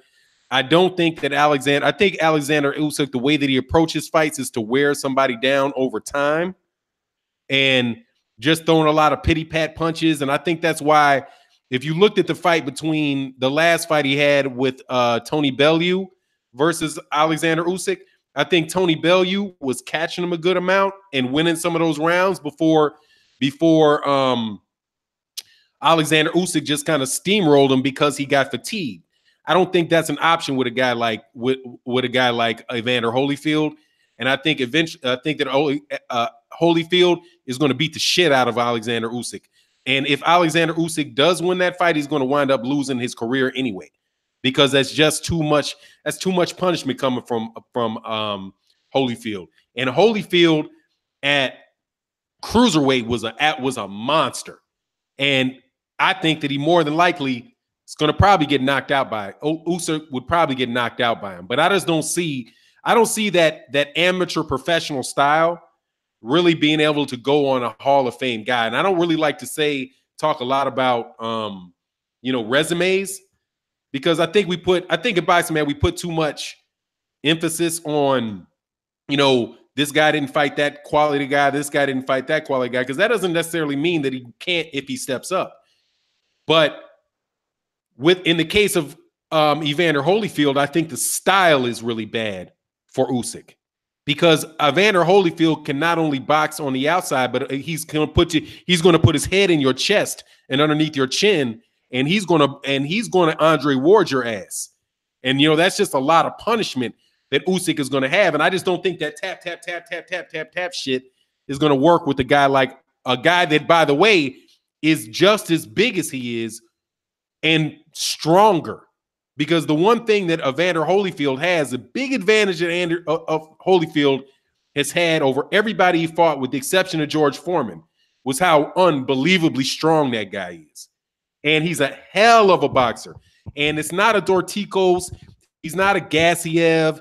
He's not that type. He's not that type of, one-trick pony Eastern European fighter, or, he's going to go at you. So that's just kind of how I see it. Let me get to this question. Can I say one more thing just to piggyback? I'm sorry, Fannon. Just one more thing. I like what you're saying, man.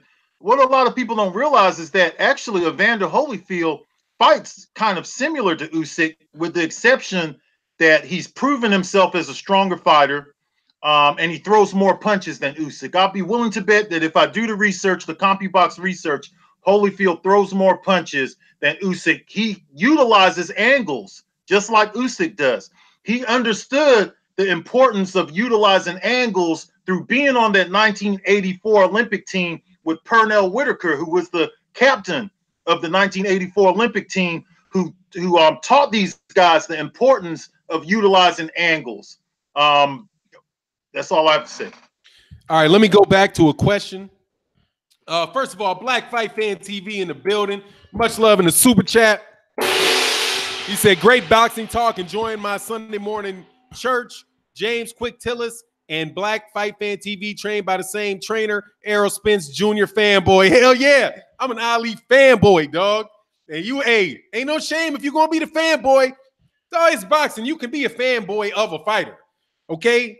I ain't got an issue with it. But say that you are one. You AJ bitch. At least you admits up to it. Hey, Black Fight Fan, at least you admitting up to it, bro. A lot of people won't do that. and plus, he's from the D2, so they from the same place. So you could kind of understand. I wish I had a fighter from my city. I can't root for Keith like that. So hey, man, I totally understand, my brother.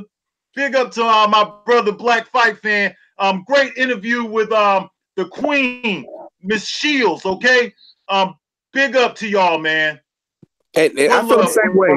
I feel the same way about, said Devin Haney, Andre Ward, you know what I'm saying, being from my city. So I get it. I get how a Black Fight Fan feels, towards Earl Spence, you know what I'm saying? I'm looking forward to when Devin Haney, when he fights in Oakland, me Town, and Ben Sussy Box, you know what I'm saying? That's our guy, man, you know what I'm saying?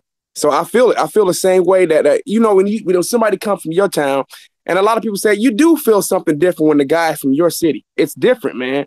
It's different. So you get behind him. It's like Andre Ward You know what I'm saying? Andre Ward, and funny thing is like this out here when Andre Ward was fighting Oakland, you will see a mixed crowd. You see blacks, Mexicans, and everybody will be behind Ward. You know what I'm saying? We from the city representing the town. So you know, salute to Andre Ward, salute to Devin Haney, man. You know what I'm saying? Even though Andre Ward said stuff that I didn't like, but I'm still a fan of his, man. That don't change. But, you know, the same thing. When Devin Haney comes out here to fight, man, I'm looking forward to it, man. And I'm looking to get behind him. So, yeah. Am I biased toward Devin Haney when it comes to Teofimo Lopez? I think so. Maybe a little bit, but not too much. I mean, you can tell that the energy that Lopez has towards Devin Haney is a lot different. He hugged him, showed him a lot of respect. That's a whole other subject. But, yeah, I'm a little biased toward Devin Haney, man. He's from Oakland, man. So I'm supposed to be. Hey, so let's go back, man. And this, I'm gonna get his act since Callie was chopping on that, man. I think you might have got onto the chat, and this is gonna go to Callie. And this Blood didn't drop off. This is gonna go to Callie, and this is gonna go to Blood because this is something we were talking about earlier before you guys jumped on. And where did it go? Because I want to say the name of the cat. By the way, Snacks B, I wanted to say what's up, but I didn't get a chance to say it because shit just rolled on, but I saw you say what's up. So what's good, man? The fights that you wanted to see that didn't get made. The fights that you wanted to see that never got made, and not a fight that can't get made, and a fight that can't get made anymore because either the guy's retired or whatever. But Callie, what's a fight that you really wanted to see that never got made? I would go Mike McCallum, Sugar Ray Leonard. Mike McCallum versus pretty much everybody, to be honest with you. But that's the main one that I wanted to see get made. I wanted to see Floyd Mayweather and Shane Mosley get made in their prime. I would have liked to have seen that. Well, unfortunately, we didn't get a chance to see those two fight each other in their prime. And I gotta hate to say this, and I don't want to fit this. That's a different question. I know. God, I don't want to say that. Dog. We got to stick. What fight do you want to see that didn't happen? Because Shane Mosley got his ass whooped by Floyd I know, but it didn't happen in their prime. I wanted it in their prime. Though I understand you said it's a different question, but yeah, that wanted it in their prime, unfortunately. But yeah, it was basically that one. That was the main one that I wanted to see happen. I would have loved to have seen him fight. As a matter of fact, I wanted to see Mike Tyson, and I want to see Mike Tyson George Foreman fight actually when they came back too. Man, that would have been a good fight. Tyson versus Foreman. If he would have never gotten into trouble, that would have been a great fight to see. And then I agree with Holyfield, man, which is another fight that give me your top three in order. Foreman and Holyfield, which would have, not Foreman and Holyfield, but Foreman and oh my God, Holmes. Foreman and Holmes is another fight that should have happened. Blood, you on mute, Blood. Blood boxing. I'm sorry, man. I'm sorry. I had to come off mute, man. Yeah. Give me your three fights because we could probably list an hour worth of fights that we wanted to see. Okay, now I'm gonna be honest with you. I could give you a fight probably from every year from 1980 up. No, probably didn't happen. No, I'm gonna give you a few. Blood, we know you smarter than every fucking body. No showing off, nigga. Just show me. Give me. No showing off, nigga. Okay, bro. Give me three. I got something for you. Okay, first fight that I'm gonna think of the first things that come to my mind.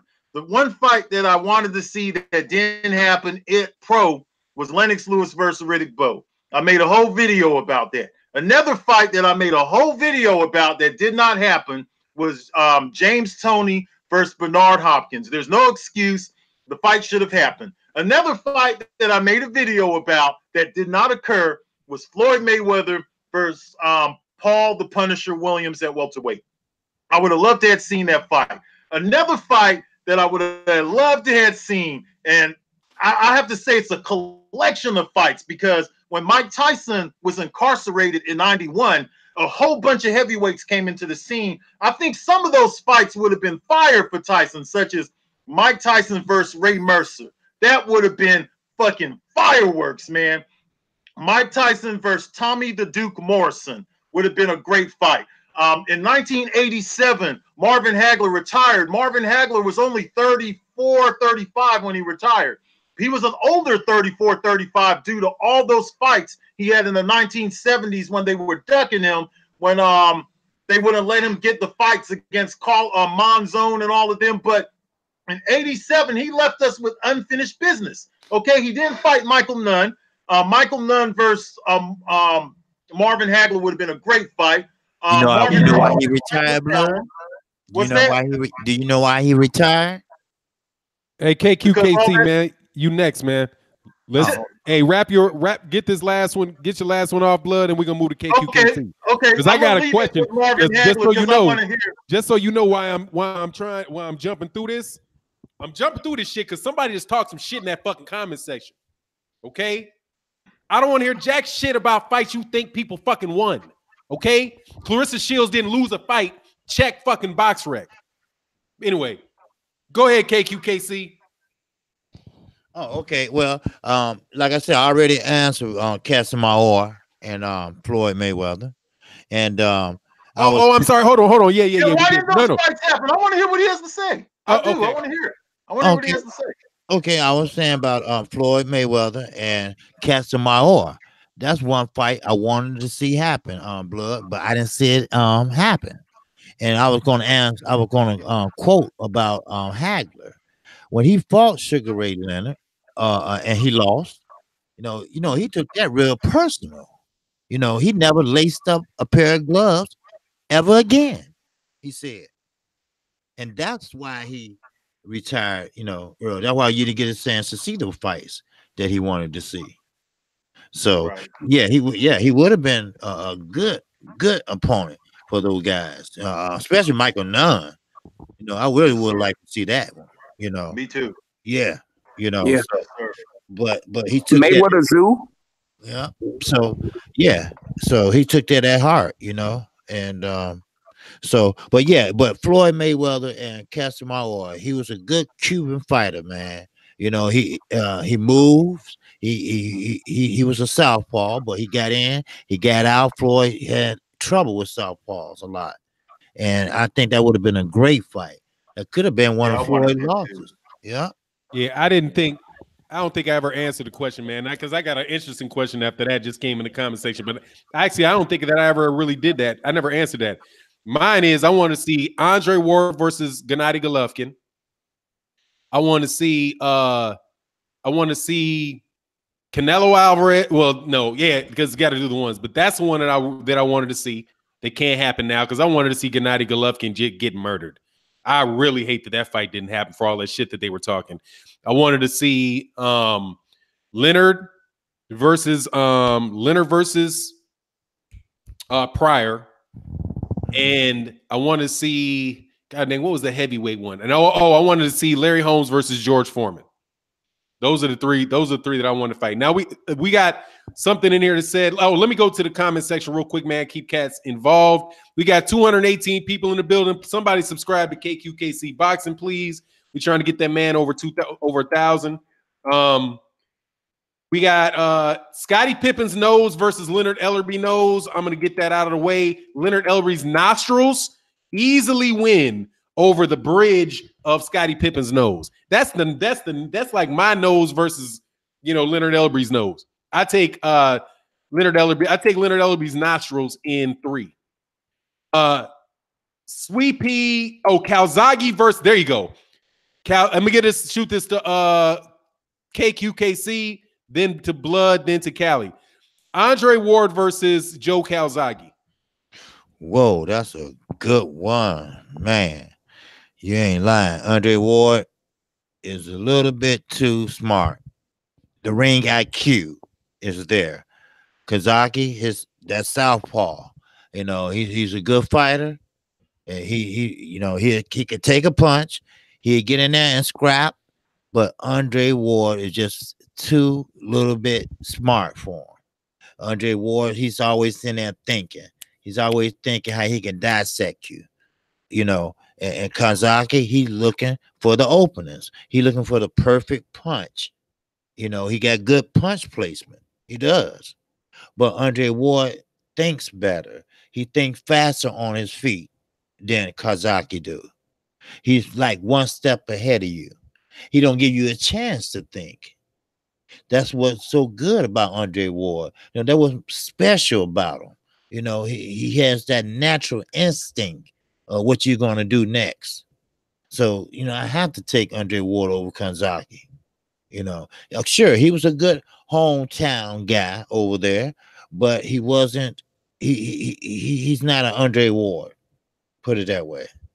And Andre Ward, he's really like something special, you know. Who you got? Blood? He's on mute. Blood. Yeah. It's okay, I'm gonna tell you, man. This is a really good fight. I mean, their common opponent that you could really measure them off of is Kessler. They do have a common opponent in Kessler. I would definitely go with Andre Ward because even though Kqkc, I would say he's the greatest at 168 to ever do it, but the era was weak for Kqkc. I actually covered Kqkc on YouTube. His last few fights is when I first came to YouTube, and I used to cover Kqkc. I actually made the predictions right on the Roy Jones fight, on the Bernard Hopkins fight. The problem is he got those guys too late, and that Bernard Hopkins fight, you know, that could have went either way, man. Go back and look at the Kqkc Bernard Hopkins fight again. Kqkc, he schooled Jeff Lacy. At the time, the question was still there about Jeff Lacy, where Jeff Lacy was at. You know what I'm saying? But if you look at Kqkc's resume, he got guys like Bika. He's Peter, what's that guy's name? Peter Manfredi Jr., guys like that. Those guys cannot stack up to Andre Ward. He never met anybody on the level of Andre Ward. If you put their resumes side by side, Andre Ward has a better resume than Kqkc. I will still credit Kqkc to be my top 168-pounder, but it would be close between him and Andre Ward. You're talking about perhaps the top 2 168-pounders ever, maybe. Okay, so I would favor Andre Ward to win a decision, okay? But if there's anybody out there who could beat Andre Ward, it's Joe Kqkc. Kqkc is also a southpaw. I got somebody. I got somebody, Blood, and I'm going to wait. I'm surprised you missing this dude. You left somebody out the equation. You left the beast out the equation. Kqkc, Andre Ward? Oh, you wait to Cali. Who you got? Who do you got? I'm coming back to Blood. I'm leaving you a fucking monster out of the equation at 168. Who you got between Joe Kqkc and Andre Ward, Cali? Yeah, man, I have Andre Ward. Even though I'll tell you, Joe Kqkc had nice lateral movement, man. He had pretty good footwork. He really good hand speed, man, which a lot of people didn't really his hand speed actually generated the power that he had. He had solid power on top of all of that, too. So, but Joe Kqkc, in my opinion, never would have fought him. I mean, you just saw Andre Ward in his prime, and that's what he did to Americans. He'd wait for an opportunity to try to fight Ward. If he saw Ward with injuries, limping around, then he'd call him out. He's like, okay. Joe Kqkc was like Sherry Leonard, an opportunist. So he would have never fought him, at his peak. So, I mean, I don't think that's where I really stand by. Joe Kqkc never wanted to fight any of these guys at their peak. He waited until they declined. So, yeah, that's the way I feel about Joe Kqkc. He never wanted to fight them dudes in that prime. When they both could have met in the prime, he didn't want no smoke with them dudes. So, I don't think he would have fought Andre Ward. I just truly believe that about Joe Kqkc. That's one of the reasons why a lot of people don't talk about Joe Kqkc today, because of when he waited. He waited for these dudes to age out. Then he said, okay, I'll come over now. I see it. It's because what I hear was stated over there, and I hate to say this, but I listen to a lot of the managers, to trainers, and to boxers say, it's all about timing. It's all about timing. So it's like, basically when they say it's all about time, they said you wait to the perfect time. I've heard the same thing about Anthony Yard's trainer saying the same thing when it comes to Kovalev. You wait for the perfect time to go take him out. So it's like, man. So basically saying you wait for him to get old, really old, until he can't really defend himself anymore. Then you jump on him. And same thing with Kqkc. So that's exactly what happened. All right. Listen, Blood, this is my thing. First of all, I take Andre Ward over Kqkc. I think that he'll be able to counter whatever Kqkc does, but just that's my feeling. I'm not gonna break it down. But the best 168-pounder, James lights out fucking Tony. James Tony will pistol fucking whip Joe Kqkc, dog. Pistol whip him, dog. That motherfucker there is one of the most gifted fighters I've ever seen in my life, dog. He will walk that dude down, make that motherfucker miss, and counter that dude all day long at 168 pounds. So that's my question. Go ahead. Go ahead. Sorry. Who you got? The fight between Kqkc and James Toney, I would favor James Toney, bro. I would favor James Toney. But the only problem is that James Toney didn't stay at 168 long enough, though. He didn't stay there very long, man. I get that dude some diuretics. His ass will be back down to 168 pounds, beating the fuck out of Kqkc. If there's one person who would have beat him, it would have been James Toney, boy. I would favor James Toney to beat him. Yeah, I agree with you. To say, dog, I'm not quite a James Toney fanboy, but damn, dude, I love watching James Toney fight, dog. I can watch a James Toney fight. I can watch James Toney versus what's that dude's name? And he fought at cruiserweight. Jurov. Yes, Jurov. Vasily Jurov. That shit was if any of y'all ain't seen that fight, go find that fight and watch that fight. Yeah, that shit was a beautiful. That was what do you call it? Clinic. That was a clinic.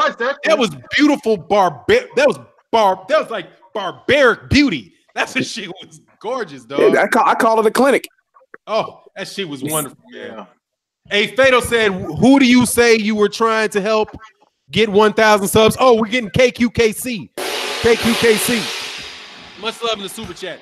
Kqkc, did you get that? Oh, you did get that question. Okay, we got through that. Let me go into the comment section, man, and see if we can get what was a better match. Tony versus Iran Barkley was a better match.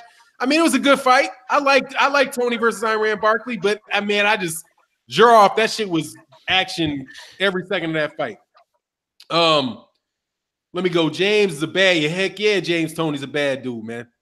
Absolutely bad dude. But that honestly tells you how special Roy Jones Jr. is.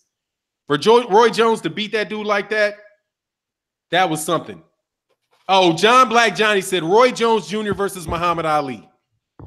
Muhammad Ali would end that motherfucker's career inside of 4 rounds. Yes, I agree. Especially, and everybody needs to talk about this. The Muhammad Ali before Vietnam, no one could fucking touch that guy. No one. I'm talking about Muhammad Ali before he had to sit out. That guy right there, no one ever. I mean, ever. No one who's coming in the future, no one in the past, no one could touch that guy. He would you talking about, he would clean out the entire division easily. There's no competitive fights for him. For that guy, that version of Muhammad Ali, no competitive fights for him. He beats everyone's ass. Too big, just too fast, too light on his feet. And the footwork, the hand speed. I mean, he can do whatever he wants. He's gonna climb you, and there's nothing you can do. You're not even gonna hit him. That guy right there, that guy was special. That they really took away the Muhammad Ali you saw after he was just high IQ, but that Muhammad Ali before Vietnam, that guy right there had the IQ, the footwork, the speed. You couldn't touch him. You couldn't touch him. He had the reflexes. That guy, we got robbed, really, because the Muhammad Ali we saw after was great. It was predicated on his mind. The Muhammad Ali before that, we really didn't get a chance to see the Muhammad Ali that we should have saw. And it's disgusting what happened to him.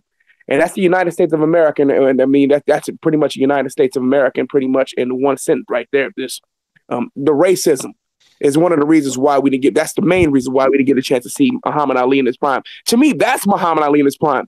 We didn't see Muhammad Ali in his prime, and he was still beating them dudes. That's what that tells you everything you need to say. That tells you that's the story right there in a nutshell. Muhammad Ali in his prime was taken away from him. It was taken away from us. We didn't get a chance to see Ali in his prime. Because the Muhammad Ali before then, the Cassius Clay Muhammad Ali that led up to when he joined up with the Nation of Islam, before he had to sit out doing it because he refused to go fight in Vietnam, that Muhammad Ali washes the heavyweight division. And I truly believe that. And you can't convince me otherwise. Blood. Ali versus Roy Jones Jr. Man, that's not even fair, man.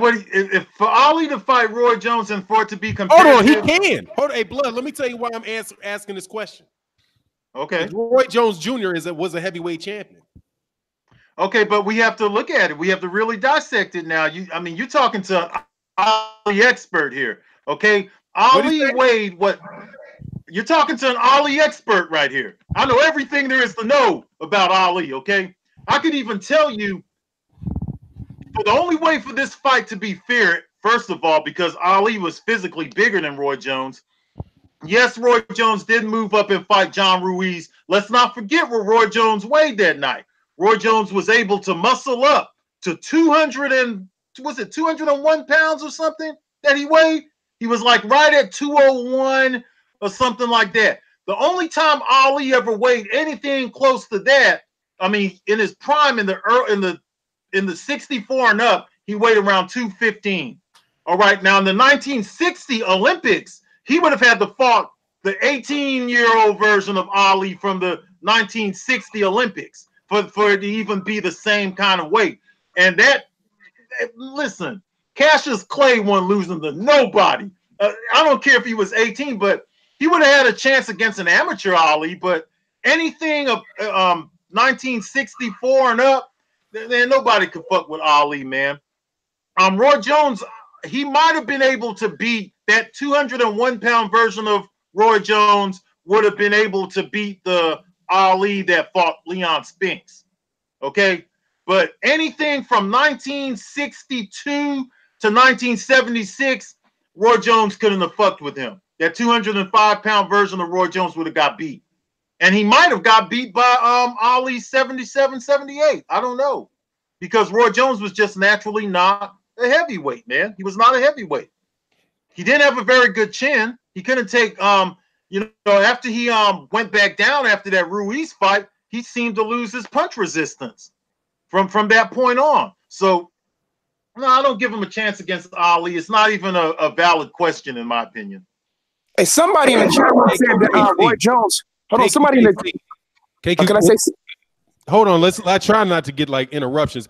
I'll go right back to you, Callie. Kqkc, man, give me like a minute answer on that. Then, Callie, you're going to say you're commenting something on somebody in the comment section. Okay, what you want me to ask? Muhammad Ali? Yeah, Muhammad Ali, Roy Jones. Okay, well, it's no comparison really, but you have to understand, Roy Jones Jr., he does have an awkward style. You know, you don't know where the punch is coming from. But Muhammad Ali, at that time, he did have a ring IQ. Like Kelly said, before Vietnam, he was sharp. He was really sharp. He saw where the punch was coming, and he was able to take a punch.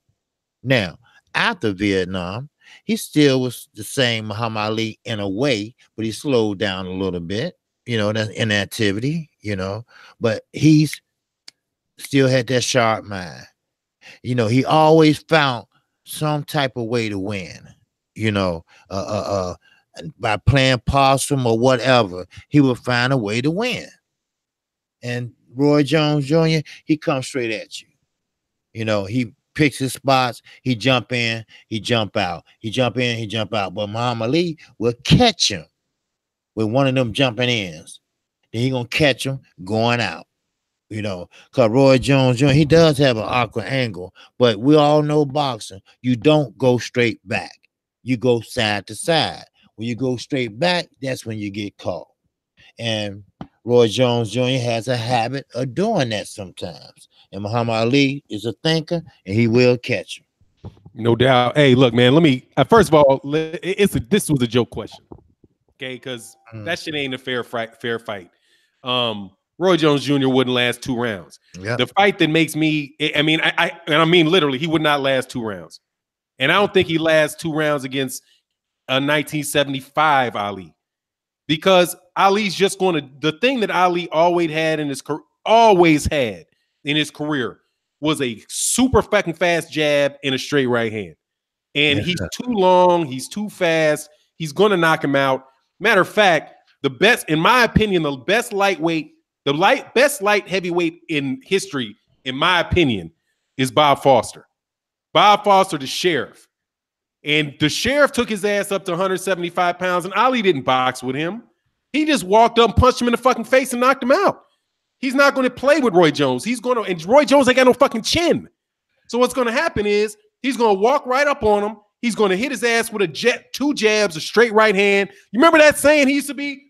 They asked Ali what his plans was for like Zora Foley or some shit in the 70s. Like, my question for him is 2 fast jabs, a rapid right hand, and a left hook, or a rapid right, 2 jabs, a rapid right cross, boom. That's my plan for Roy Jones. 3 jabs in the mouth, straight right hand, laying all 220 pounds in his ass, and he's going to go to fucking sleep. He can't take, he's not going to take that shot because Roy Jones ain't got a chin. So that's kind of, I only took it because I really wanted to talk about my guy Ali, and I always love when I get to say he pistol whipped the shit out of somebody. Like Usyk, I want to hear Jim Lampley say that because why you bullshitting? If Ali had turned pro at 18, he could have fought at cruiserweight because that shit's 200 pounds. He turned pro at 198 pounds. And I don't, the first, when he was 18, 19 years old, he could have squeezed down a couple pounds. He pistol whipped the shit out of anybody, any of those blown up, or these fat ass heavyweights now. Because these dudes are fat ass. These guys are fat asses. These dudes are either doped up or they're fat asses. And if you have a Muhammad Ali, and I'm telling you, against any of these guys, and they have to fight a 1967 Ali for 15 rounds, they're going to fuck to sleep because Ali's just going to stay away from them for 10 fucking rounds. Jab the shit out of him. He's 6 foot. First of all, he's 6'3" and a half, almost 6'4". So he's not short. He's going to stay on the outside, jab the shit out of them for 6 rounds, have fucking Anthony Joshua lumbering his 260-pound ass around the ring. He's going to wait for round 11 because after round 11, you got round 11. Listen to all this time that these motherfuckers got to stay up. 11, 12, 13, 14, 15. That's 5 fucking extra rounds that these 6'7" dudes got to stand up. And then they got to catch this dude. You can't, it's hard when you got a guy that can move like that. And I'm not talking about bullshit move. All right. I'm talking about a dude, you're talking about a 67 Ali who literally can make you go 8, 9 rounds without touching him just because of his athleticism. And what people don't understand about the old Ali, and this is something you don't get, and I'm going to pass and I'm going to get a comment out. I'm going to let Callie go on what Callie wanted to go on. But something I want to explain to cats. This is OG perspective. When Ali came up, because Ali is from Louisville, Kentucky. And my mother went to high school with him at Central High School. So my family, like all my older family, and actually my cousin used to be in this group that put out that song Wildflower. So these cats my family knew Ali. We know what kind of athlete he is. Muhammad Ali is the type of athlete in the 1950s that was faster than every fucking body on the football team, faster than everybody on the basketball team. He used to run to school chasing buses. He is a legitimate world-class athlete. He's not somebody that transitioned was like, oh, I play football, oh, I play basketball. No, he was that fucking special type of fucking athlete who picked the #1 sport at the time, because when he grew up, everybody used to, before there was TV, right? So people used to listen to Joe Louis fights in the massive surround sound because they would all go into the middle of the street. They would have a party and everybody would stick their radios in the window. So the way they had fight parties was in the middle of a street block with 300-400 people all barbecuing, listening to people call Joe Louis fights. Muhammad Ali was on TV. He was fighting on television when he was 14 years old. Television. They used to say in high school that the principal used to stop school and would get on the megaphone and tell, this is what my mother would say.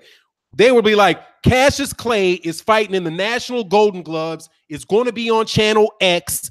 We need you all to watch. And when he fought in town, they would stop school and they would say, Cassius Clay, our National Golden Gloves champion, is going to be fighting at this place. We need for you to go watch this. Ali was a dude who was famous by the time he was 15 years old. And he was one of the best athletes, period, in the country. He was fast, but we don't have that now. What we have now is we have like the occasional super athlete. Like Roy Jones Jr., I think, is a super athlete. Floyd Mayweather Jr., I'm not completely convinced that he's a super athlete, but he's a hell of an athlete. Manny Pacquiao is a hell of an athlete. In the heavyweight division right now, we don't have anybody. All of our super athletes, everybody that in America, most everybody that has the talent of Ali is like a Randy Moss. They're playing wide receiver in college. They're not taking punches to the fucking head. So now you got to have a guy that's that level of fucking athlete that is always boxed. That's going to be fucking tough. There's this myth that everything gets better in boxing. But one thing we've lost in boxing is we've lost the super athlete in boxing. We don't have Allen Iverson boxing. You know, we don't have guys like Ndamukong Suh boxing. Or Zion Williamson. Yeah, we don't have Zion. We don't have those type of guys boxing. My mother would tell me my mother told me stories about Ali that just don't even fucking make sense. They were like, he used to chase the bus to school. Like, if that motherfucker, he would let the bus go and he'd accelerate with the fucking bus. He would chase a fucking bus for miles to school every morning to get to school. They used to play a joke with his brother where his brother would have him standing up against a wall and his brother would take 2 rocks and keep throwing rocks at him. And Ali would just keep ducking fucking rocks. That's the type of fucking reaction that you see in the 1970s, where when he takes a step back, this is one of those things that I'm going on this a little long. Listen to what Customato said about Muhammad Ali in a training session that's on YouTube when he came back off 67. He's like, damn, when he used to take a step back, he used to be a foot away from a punch. In the 70s, he'd take a step back and he was only an inch away from the punch. That's the difference between an Ali and an Anthony Joshua. Anthony Joshua might be a top, you got these athletes, A-level athletes. He's a B-level athlete. You're not telling me this motherfucker's outrunning Shannon Sharp, like your best tight end. Muhammad Ali is outrunning in high school. He's outrunning dudes who won state in the 100 meters. But he's not going to even fucking play the shit because he's like, I'm about to be Joe Louis. I'm not letting you hit me. Go ahead and go ahead on what you wanted to talk about, Callie, and anybody that wants to go in on that. Yeah, what you say, he's telling the truth. Like LeBron James, the Zion Williamson, I'm still going to talk about what I just want to say. Those level of athletes and like Bo Jackson and them type of dudes like that, which is Black Fight Fan brought that up in the comment section. Yeah, those are a level of athletes, special athletes that they're not playing. The Randy Mosses, those type of dudes, man. Even the Darius Haywood-Bay, he wasn't great at catching, but had a fantastic leaper, an elite speed. These type of guys like that, those special athletes, they're playing football, they're playing basketball. You get a couple guys that play baseball, but they're not boxing anymore. If you put those guys, and I'm not trying to be funny, the only athletes like that exist in America right now, man. You just don't see those level of athletes globally. Those athletes pretty much just come for America.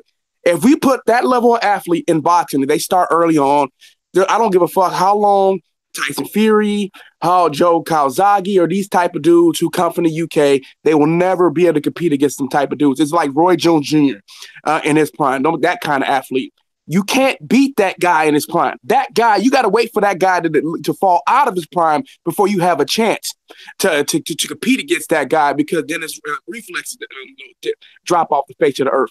But the athleticism, I'm not trying to be funny, and this has been stated multiple times. When brothers, especially when they come to the United States of America, and they're an elite athlete, and when they have great boxing skills, the other guys have no chance. It was just something different about the brother.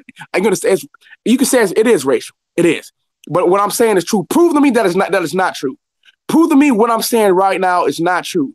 That's why you don't hear anybody stating that anybody else from another ethnic group is the best of all time. It usually comes down to the brothers. I'm talking about American black men at that, who have competed in that sport. They are considered the best of the time. The Sugar Ray Robinsons, you know what I mean? Those type of special athletes. They're all black.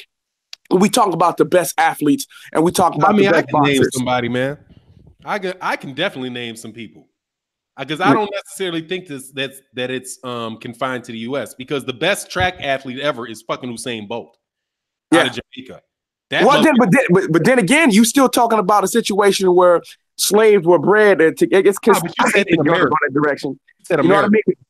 Yeah, so you saying, talking about, I would just say America, but then again, it's almost like the same situation where the best slaves were breeded together. So I mean, they've got some cats, man. Let's there just. are some, yeah, you're right. But it's still, they still go to a brother. I kind of want to keep it off of that. No, but I'm saying, but this is what I want to talk about. Some dude in the comment section said that Roy Jones Jr. Schools Muhammad Ali. Man, fuck out of here, man. For real? I mean, how could you seriously state that? You got to be like 18 to 20 years old to say some stupid shit like that. I'm not trying to be funny. He's not trying to be ageist or anything. He's trolling. He's just trolling because there ain't no way he believes that shit. Let me get to the comment section. Fannon, how famous was Mike Tyson in his prime? I'm gonna let Kqkc go on that. That's a question. That's a question for now. Oh, well, let me not do that because that's tough. That's hard. How do you? Mike Tyson was extremely famous. He was extremely popular. I mean, Mike Tyson was somebody that was a rare combination of somebody that really was exciting and somebody that had a lot of media hype behind him. Right, he was young. Really pushed his name out there. Right, he was young, and he was the youngest heavyweight. So that made him famous. He was knocking out people. That something like Deontay Wilder, but Deontay Wilder a little older, but he was knocking out people. People came out to see him just to knock him out. Then this little game started going on where I fight Mike Tyson for 40 million. I fight Mike Tyson for $1 million. He can knock me out for $1 million. It was all like that. And I just want to say to piggyback off of Cali, yeah, they are special athletes out there. Athletes that's athletic, good in football. Earl Spencer, he played football. He was one of the top players at his school, but he chose boxing. Like I always say, sometimes you don't choose boxing. Boxing choose you, and that's what people don't understand. And what I say about special athlete is that the special athlete is the ones that can do what other athletes can't do. They come naturally to them. They don't have to work at it for year after year after year. It's just that it comes to them third or fourth time they try it. Those are special athletes, and they only come around every blue moon. So I mean, every generation has it. You just gotta find and watch and see who is that famous or special athlete. That's all. Sir. Yeah. Hey man, I'm a good one. Like 2 more questions, then I'm gonna wrap it up because we had to write 2 hours. And like I said, man, I'm gonna do OG Sunday morning, every Sunday morning, 8 o'clock. Cats who want to get on. And like I said, man, other than Cali, who's a baby of the bunch. 45 and older OG boxing fans and cats that want to talk boxing, man, we're going to do it. That and Cali. Cali got grandfather claused in. Napoleon Armstrong said, where does McClellan rank among 168 pound master class? Let me get that. Hold on one second. Much love in the super chat, man. I want to answer something from Nintendo. No, I don't think that Floyd Mayweather Jr. is a super athlete. I do not. I think that he's a highly skilled boxer.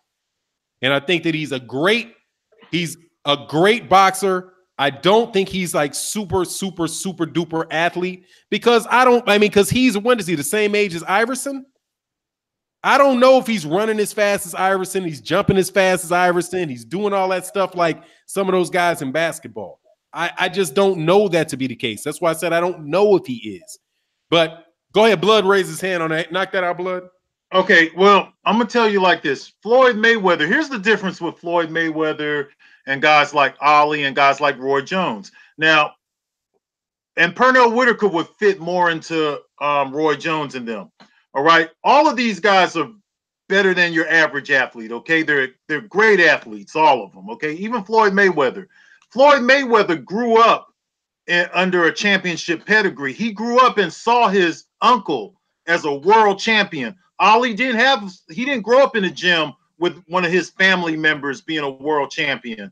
Pernell Whitaker didn't grow up. Roy Jones didn't grow up with. I mean, his dad had a few fights, but Floyd Mayweather grew up around a championship atmosphere. He started boxing in 1987. This was around the time when Roger Mayweather was at his best. So he kind of got that instilled in him at a young age, and he picked up a lot of skills.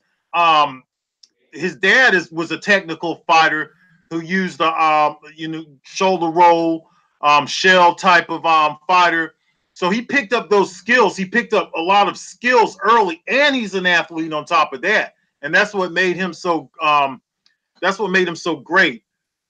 As far as Floyd Mayweather, I do believe that if he had a few more fighters who were more athletic on his resume, we would have been able to really determine if he was that great athlete that we want to kind of give him credit for. But when you're fighting a bunch of flat-footed Mexicans throughout your career, it's hard to, like you said, Casamayor would have been a good person to match him up with to see where he's at athletically. He would have had to fight more athletic fighters throughout his career, and he didn't fight very many athletic fighters. If you look at his resume, you'll see one on there. His name is Zab Judah. Zab Judah gave Floyd Mayweather some problems in the first few rounds of that fight due to his athleticism. He was equally as fast as Floyd Mayweather, just not as skilled as Floyd Mayweather, okay? Real quickly, I'm going to make this real fast, Fannon. I just want to go back on something that was said. As far as how popular was Mike Tyson was extremely popular. He was so popular that he had a video game. It was called Mike Tyson's Punch-Out. There were other games that I had a Commodore 64 on Fight Night Boxing. They had a guy named, they had an imitation Mike Tyson on there. They couldn't use his name because, you know, they would have had to pay him. All right. Street Fighter had a guy who looked kind of like Mike Tyson. To any of you guys who love the Kqkc classic Street Fighter, you see the guy that looked like Mike Tyson. He was all over the rap videos. DJ Jazzy Jeff and the Fresh Prince was very popular in popular culture coming into hip hop. And in 1989, they made a smash song called I Think I Could Beat Mike Tyson. He was all over TV. Oprah Winfrey picked him up. Barbara Walters picked him up. Larry King picked him up. He was all over the place, man, for that time period, okay? He was on popular magazines such as Sports Illustrated. I'm not talking about Ring Magazine. I'm talking about GQ, all kind of magazines. And back in the 80s, we lived off of this shit, man. We didn't have the internet. So magazines meant more to us in the 1980s, okay? Videos, TV meant more to us because we didn't have the choices and the luxuries that you youngsters have now. That's what you guys don't realize. So he was really, really popular on a global scale, and this was before social media. Can you imagine if Ali and Tyson had the power and the machine of social media? What would have happened? Can you even imagine Ali, a guy who loved to get in front of the camera, a guy who loved to get in front of his people? We would have got to see his whole trip to Zaire when he was sleeping in the huts with the African people. We would have got to see all of this if social media was around. These guys did a lot of things. They crossed plenty of paths in their time. It's just that they didn't have social media, and they still are more popular than the fighters now who have that tool. Okay, the only fighter who was able to really utilize that tool, because it's his tool, is Floyd Mayweather. So I just wanted to throw that in about Mike Tyson. He was extremely popular, him and Ali, man, and Sugar Ray Leonard too. But yeah, I just wanted to say Sugar Ray that. Leonard was in that. I'm gonna do these super chats, but remember Sugar Ray Leonard was in that rap. So one of the first rap songs when he was like, "Do you call my you call my wife when I'm not home?" Remember that shit? What was the name of that song? Like, I can't watch a game or the Sugar Ray fight. That was the line. You're talking about DJ Jazzy Jeff and the Fresh Prince. No. It might have been. It was like around Curtis Blow time when he's like, "You call my wife when I'm not home. Can't watch the son. Can't." Oh, that sounds so familiar. Some shit about bills. Somebody was about bills that said, "I can't call my wife when I'm not home." That shit. Now that's old school. That's old school. Super he was old mentioned school. in the Jazzy Jeff chilling out watching the Sugar Ray fight. It was a Jazzy Jeff song. Fresh Prince years ago. These are the breaks. These are the breaks. Curtis Blow. Curtis Blow. Yeah, Curtis Blow. Yeah, Curtis Blow. I'm not home. You I can't watch the game or the Sugar Ray fight because they're talking about people stressing them. Curtis Blow. Yeah, Curtis Blow. Sports. He talked about basketball and everything. Curtis Blow. Curtis Blow talking about really he was into sports, man, big time, man. Let me get these super chats real quick. Andre Gennard, I hope I didn't miss that. He said, "Man, what up? What up? What a morning treat! Thank you, brothers. Hey, thank you for showing up." Fatal Hawk said, "Who do you think? Oh, who did you say we were trying to get to 1,000 subs? That's Kqkc Boxing. Kqkc Boxing. He's on the panel this morning. Oh, now we got to answer this question, but I'm going to come back to you, Felix Nunez. Cali Enigma said, I'm going to give you the last two questions from Napoleon Armstrong and Felix Nunez. The Cali Enigma in this building, who's on the panel, said if LeBron James have started boxing at an early age, Zion Williams from this generation, I can only imagine how they look at heavyweight. Jadavon Clowney too. Yeah, absolutely. Jadavion Clowney, yeah. I'm going to direct this for the sake of time to Blood. Where does Gerald McClellan rank among the 168-pound master class? He doesn't rank in the 168-pound master class because he spent the majority of his career at 160. He wasn't 168. Who said that? Napoleon Armstrong. No, correct. How would you rank him in the 160-pound? As far as 160, I'd rank him top 20. Well, no, top 30 maybe. He wasn't around long enough. Gerald McClellan, by the time that thing happened with Nigel Benn, he was in his prime when that happened, man. He wasn't around long enough to really make an impact. He would have had to have fought all of those guys from that era. He used to spar Roy Jones, but he didn't fight Roy Jones. The only one he fought that was a big significant name was, other than Nigel Benn, was Julian Jackson. He didn't even fight the guys like Lamar Kidfire Parks and some of them guys. So no, 168 is not the right division for. He would have eventually ended up there, though. He would have eventually ended up at 168, but he wasn't around long enough, man. I'll leave it at that. Fair enough. And Felix Nunez. Oh, let me get that gong. Thank you, Napoleon Armstrong. And Felix Nunez said prime Lennox Lewis. Let's shoot this to Kqkc, then to Cali Enigma, and then Blood. Then I'll wrap it up and tell everybody how to get in contact with everybody and subscribe to everybody. So this is a question: prime Lennox Lewis versus prime Anthony Joshua, assuming that Anthony Joshua was in his prime. Oh man, I had to go with Lennox Lewis. Wait, Kqkc, and tell them how to get in contact with you and how to subscribe. Okay. Well, you can subscribe to Kqkc right here on YouTube. And once you hit show more, you can see all my sites, Kqkc or Marion Hanson at MH_liberal on Twitter. And also you can catch me on email and Gmail. And also Lennox Lewis, I think he's the best at what he does. And Anthony Joshua, sure, he gets fatigued real fast.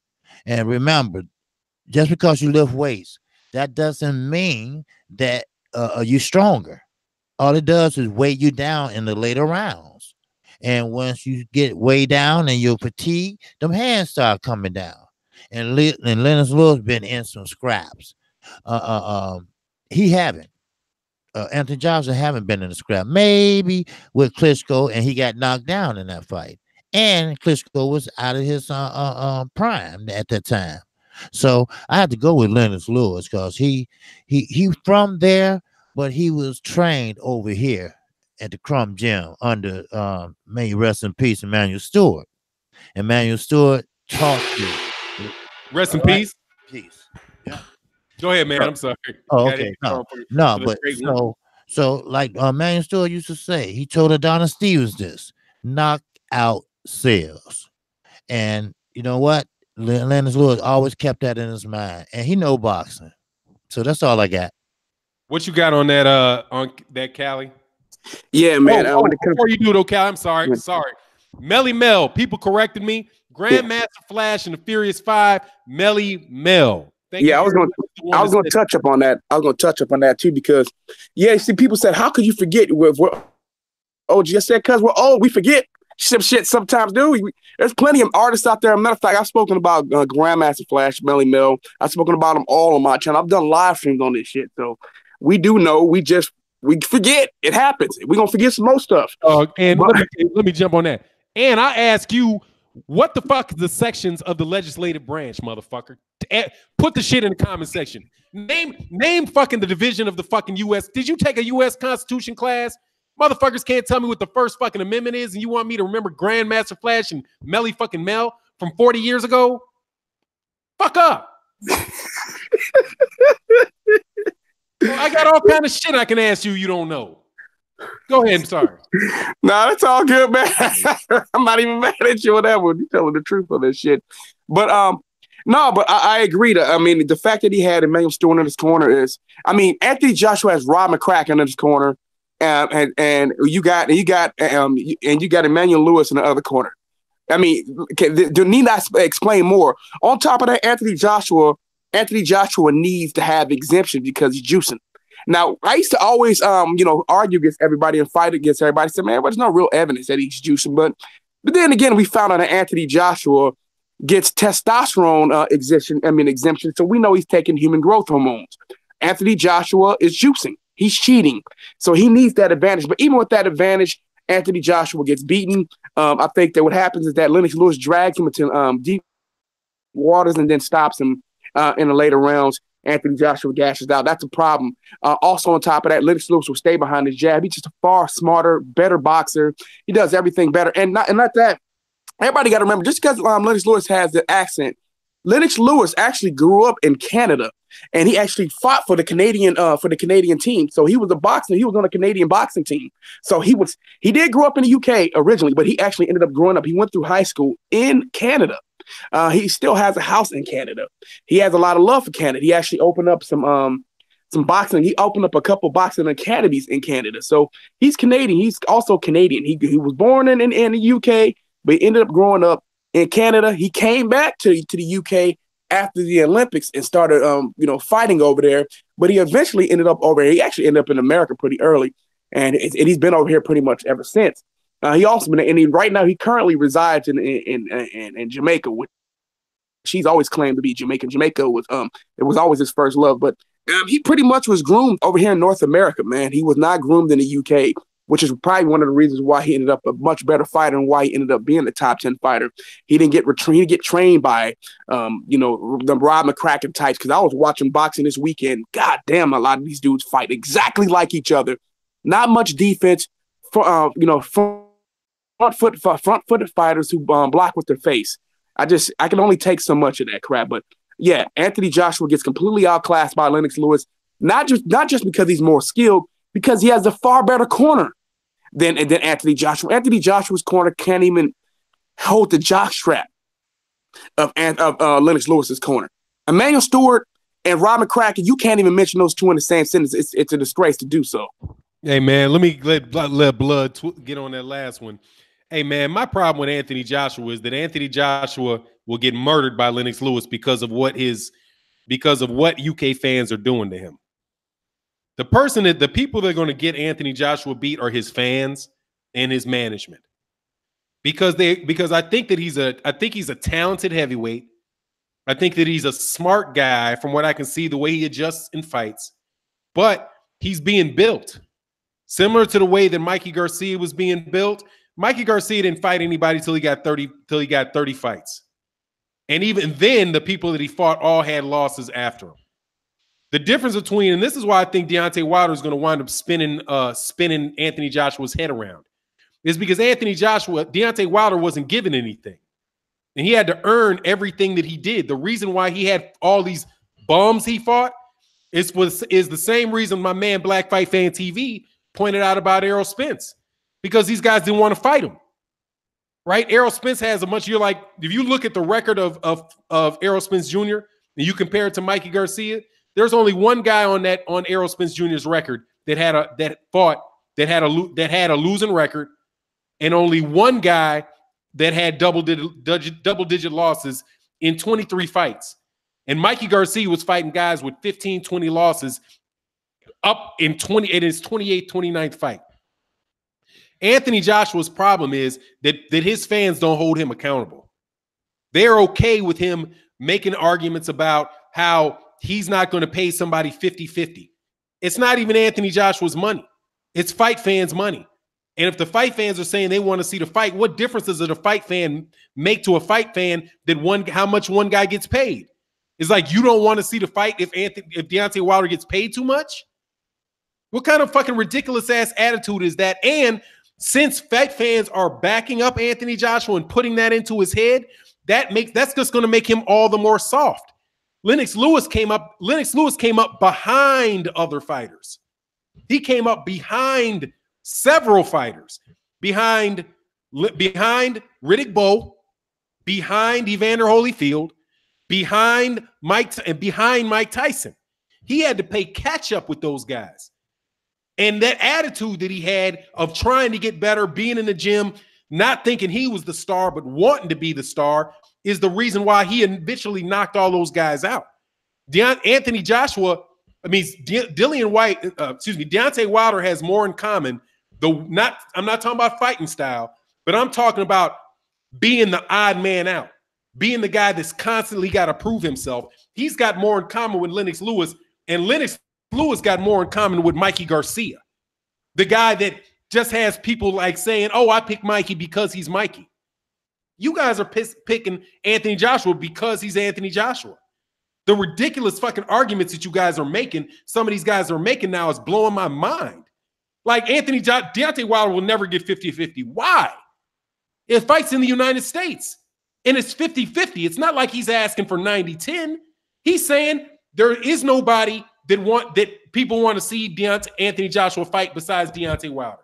There's nobody really that people are dying to see Deontay Wilder fight but Anthony Joshua. Everybody wants to see those two guys fight. That's a 50-50 fight because you need both guys to make the fight. But AJ fans and AJ's promoters, they're soft pedaling him so fucking much that he's not going to be ready when it's time. The same way that you got a lot of UK fighters. The reason, I don't think that there's some innate reason why these UK fighters come to US and get dusted off, other than they're fighting a bunch of soft-ass competition on the domestic level. They spend most of their career, they spend 20, 30 fights on domestic level fights. But then you have them have to go fight guys in Mexico who are fighting life or fucking death when they're 15, 16 years old, right? And then fight their way out of Mexico with guys that in Mexico, they don't even check their fucking hand wraps. Like, they don't check. These guys in Mexico are fighting guys with loaded gloves when they're 16 years old. But you got these cats you got guys that are just, they got panties put on them until they get 30 fucking fights and they come to the US and get knocked the fuck out. Go on, blood. My bad. Yeah, man. These AJ fans, they're straight, they're straight pussy, the straight up pussy. They talk about things that are totally irrelevant. As far as AJ versus Lennox Lewis, I'm not going to compare some guy that's not proven to an undisputed champion, okay?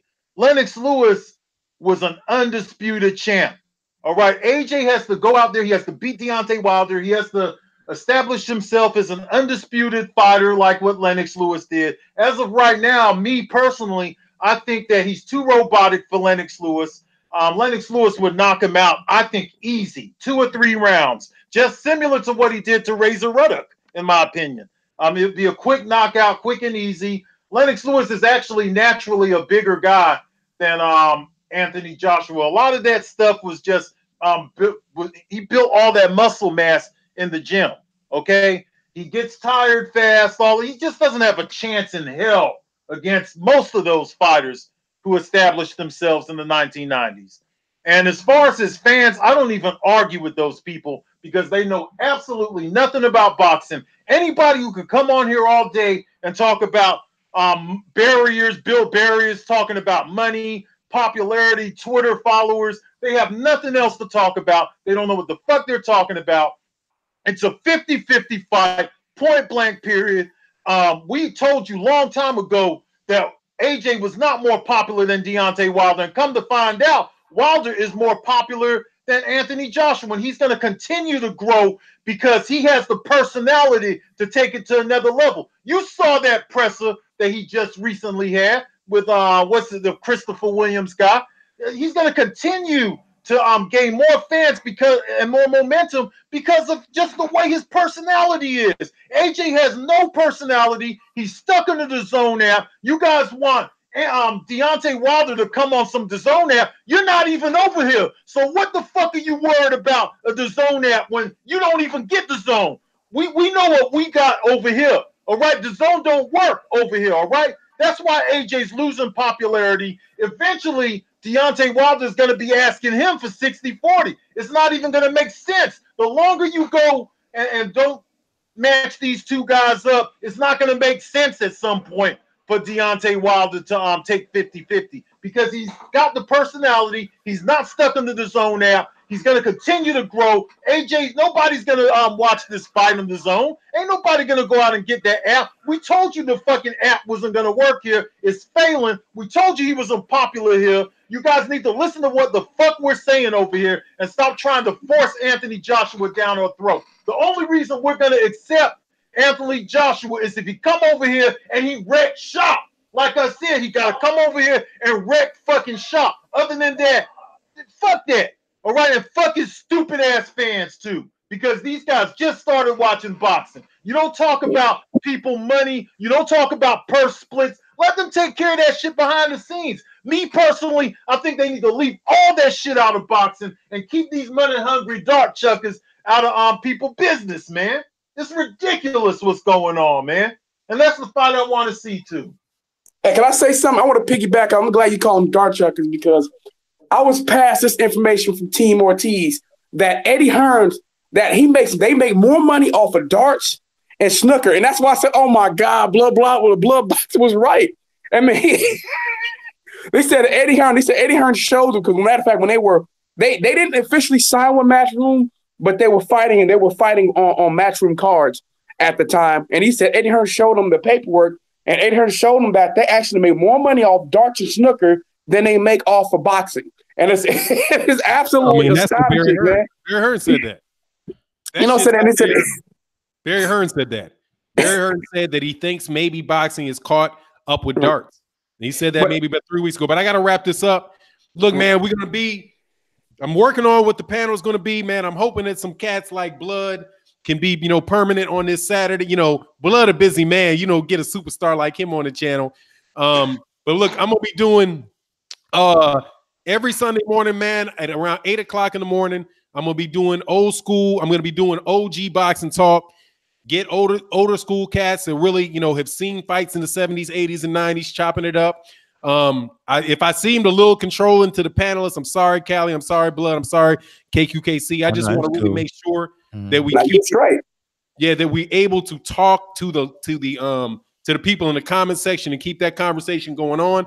I got one more super chat I'm going to read before I get out. He said, Bo1 said, and this is to Callie. He said, I'm enjoying talking boxing with my older brothers and my younger cuz. Callie, you got to love it. 7/27/1976, dog. I remember 1976 like it was yesterday. I was walking on a railroad track back from getting some went to White Hen Pantry. I don't know if you cats from Chicago know anything about White Hen Pantry. Yes, sir.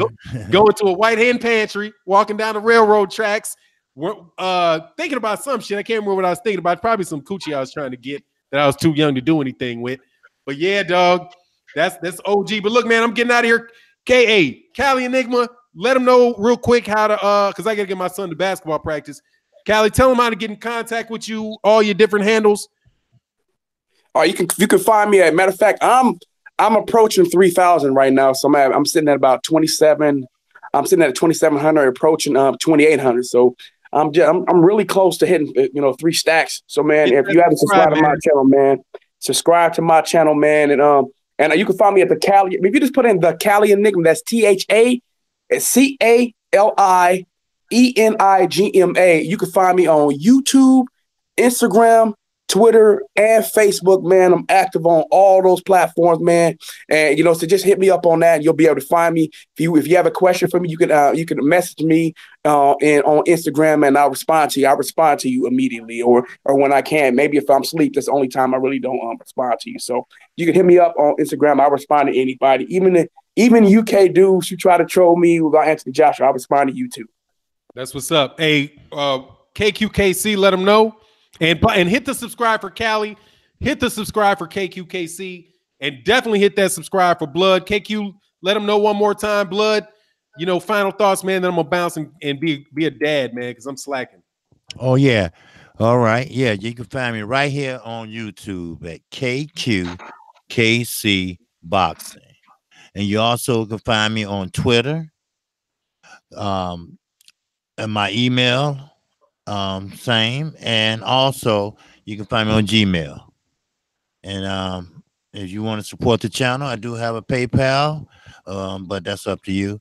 And I appreciate everyone. I appreciate my guy Fannon. I really appreciate the invite. And anytime you need me or want me to come back, I'll be right here. That's what's up, Blood. You can find me at Retro Boxing and Documentaries right here at YouTube, and be on the lookout for the most complete, thorough documentary that I have ever put out. It's on Pernell Whitaker. It's a 5-hour documentary. It's gonna be worth it. I'll be talking all throughout the 5 hours. So be on the lookout. It's in production, but boy, it's gonna be sweet, baby. Thank you, Blood. Let's say some quick thank you, Blood, because I requested that I'm doing a while ago. I'm dedicating this to Cali and his father. Okay, man, I appreciate that, brother. I do. I appreciate that. Yeah, definitely check out Blood. Like I said, man, that's a true boxing historian. Just like Curtis Anderson. Another man, do subscribe to World Breaker Fighting and Curtis Anderson's and the channel, and go check out their live stream. Curtis Anderson is another cat, man. It is an old school boxing fan. His shit is absolutely terrific, man. It's scrapbook boxing. Cats like that, man. I think they're the most valuable part of the boxing community, man, because you got cats that do videos. A lot of cats that do videos, like video interviews, interview fighters, go to the fights. You got guys like me who give their opinion every day. Then you got the real hardcore historians that make sure that these great fighters aren't forgotten and also keep everything in perspective. And that's a guy like Blood. That's a guy like Blood Boxing. That's a guy like Curtis Anderson, Lawrence Williams. You got them throughout. You got them throughout. Even some UK channels that are about the history when they ain't on dumb shit talking about Anthony Joshua, are really cats that really keep, they have an appreciation for, the old school fighters, guys like Fritzy Zivic and, people that you just, Harry Greb, cats like that. Their names need to be kept out there, man, and need to be part of that conversation, man. So, subscribe, even if, I ride with the LDBC, but if you there's a channel, man, that talks about these old school fights, these old school fighters, and can give you that, put what's going on today in perspective. Reach out, support them cats. If they on some real stupid dumb shit about a particular fight, leave them alone for a little while and then go back to them when all that shit's over. Because we'll battle about some current events, but I do believe we all got a love for boxing. But with that, check me out next Saturday morning if I got to do it by myself. But I'll do it by myself, man. But this is OG Boxing Talk. I'll be Sunday there. morning boxing talk. Oh, Fannon, I'll be there too. And Fannon, I want to say this to you, Fannon. Man, if Earl Spence fights Sean Porter in Texas, you gotta go, man, because I'm coming, bro. I'm coming. All right, y'all. I'm out. Peace. Gone.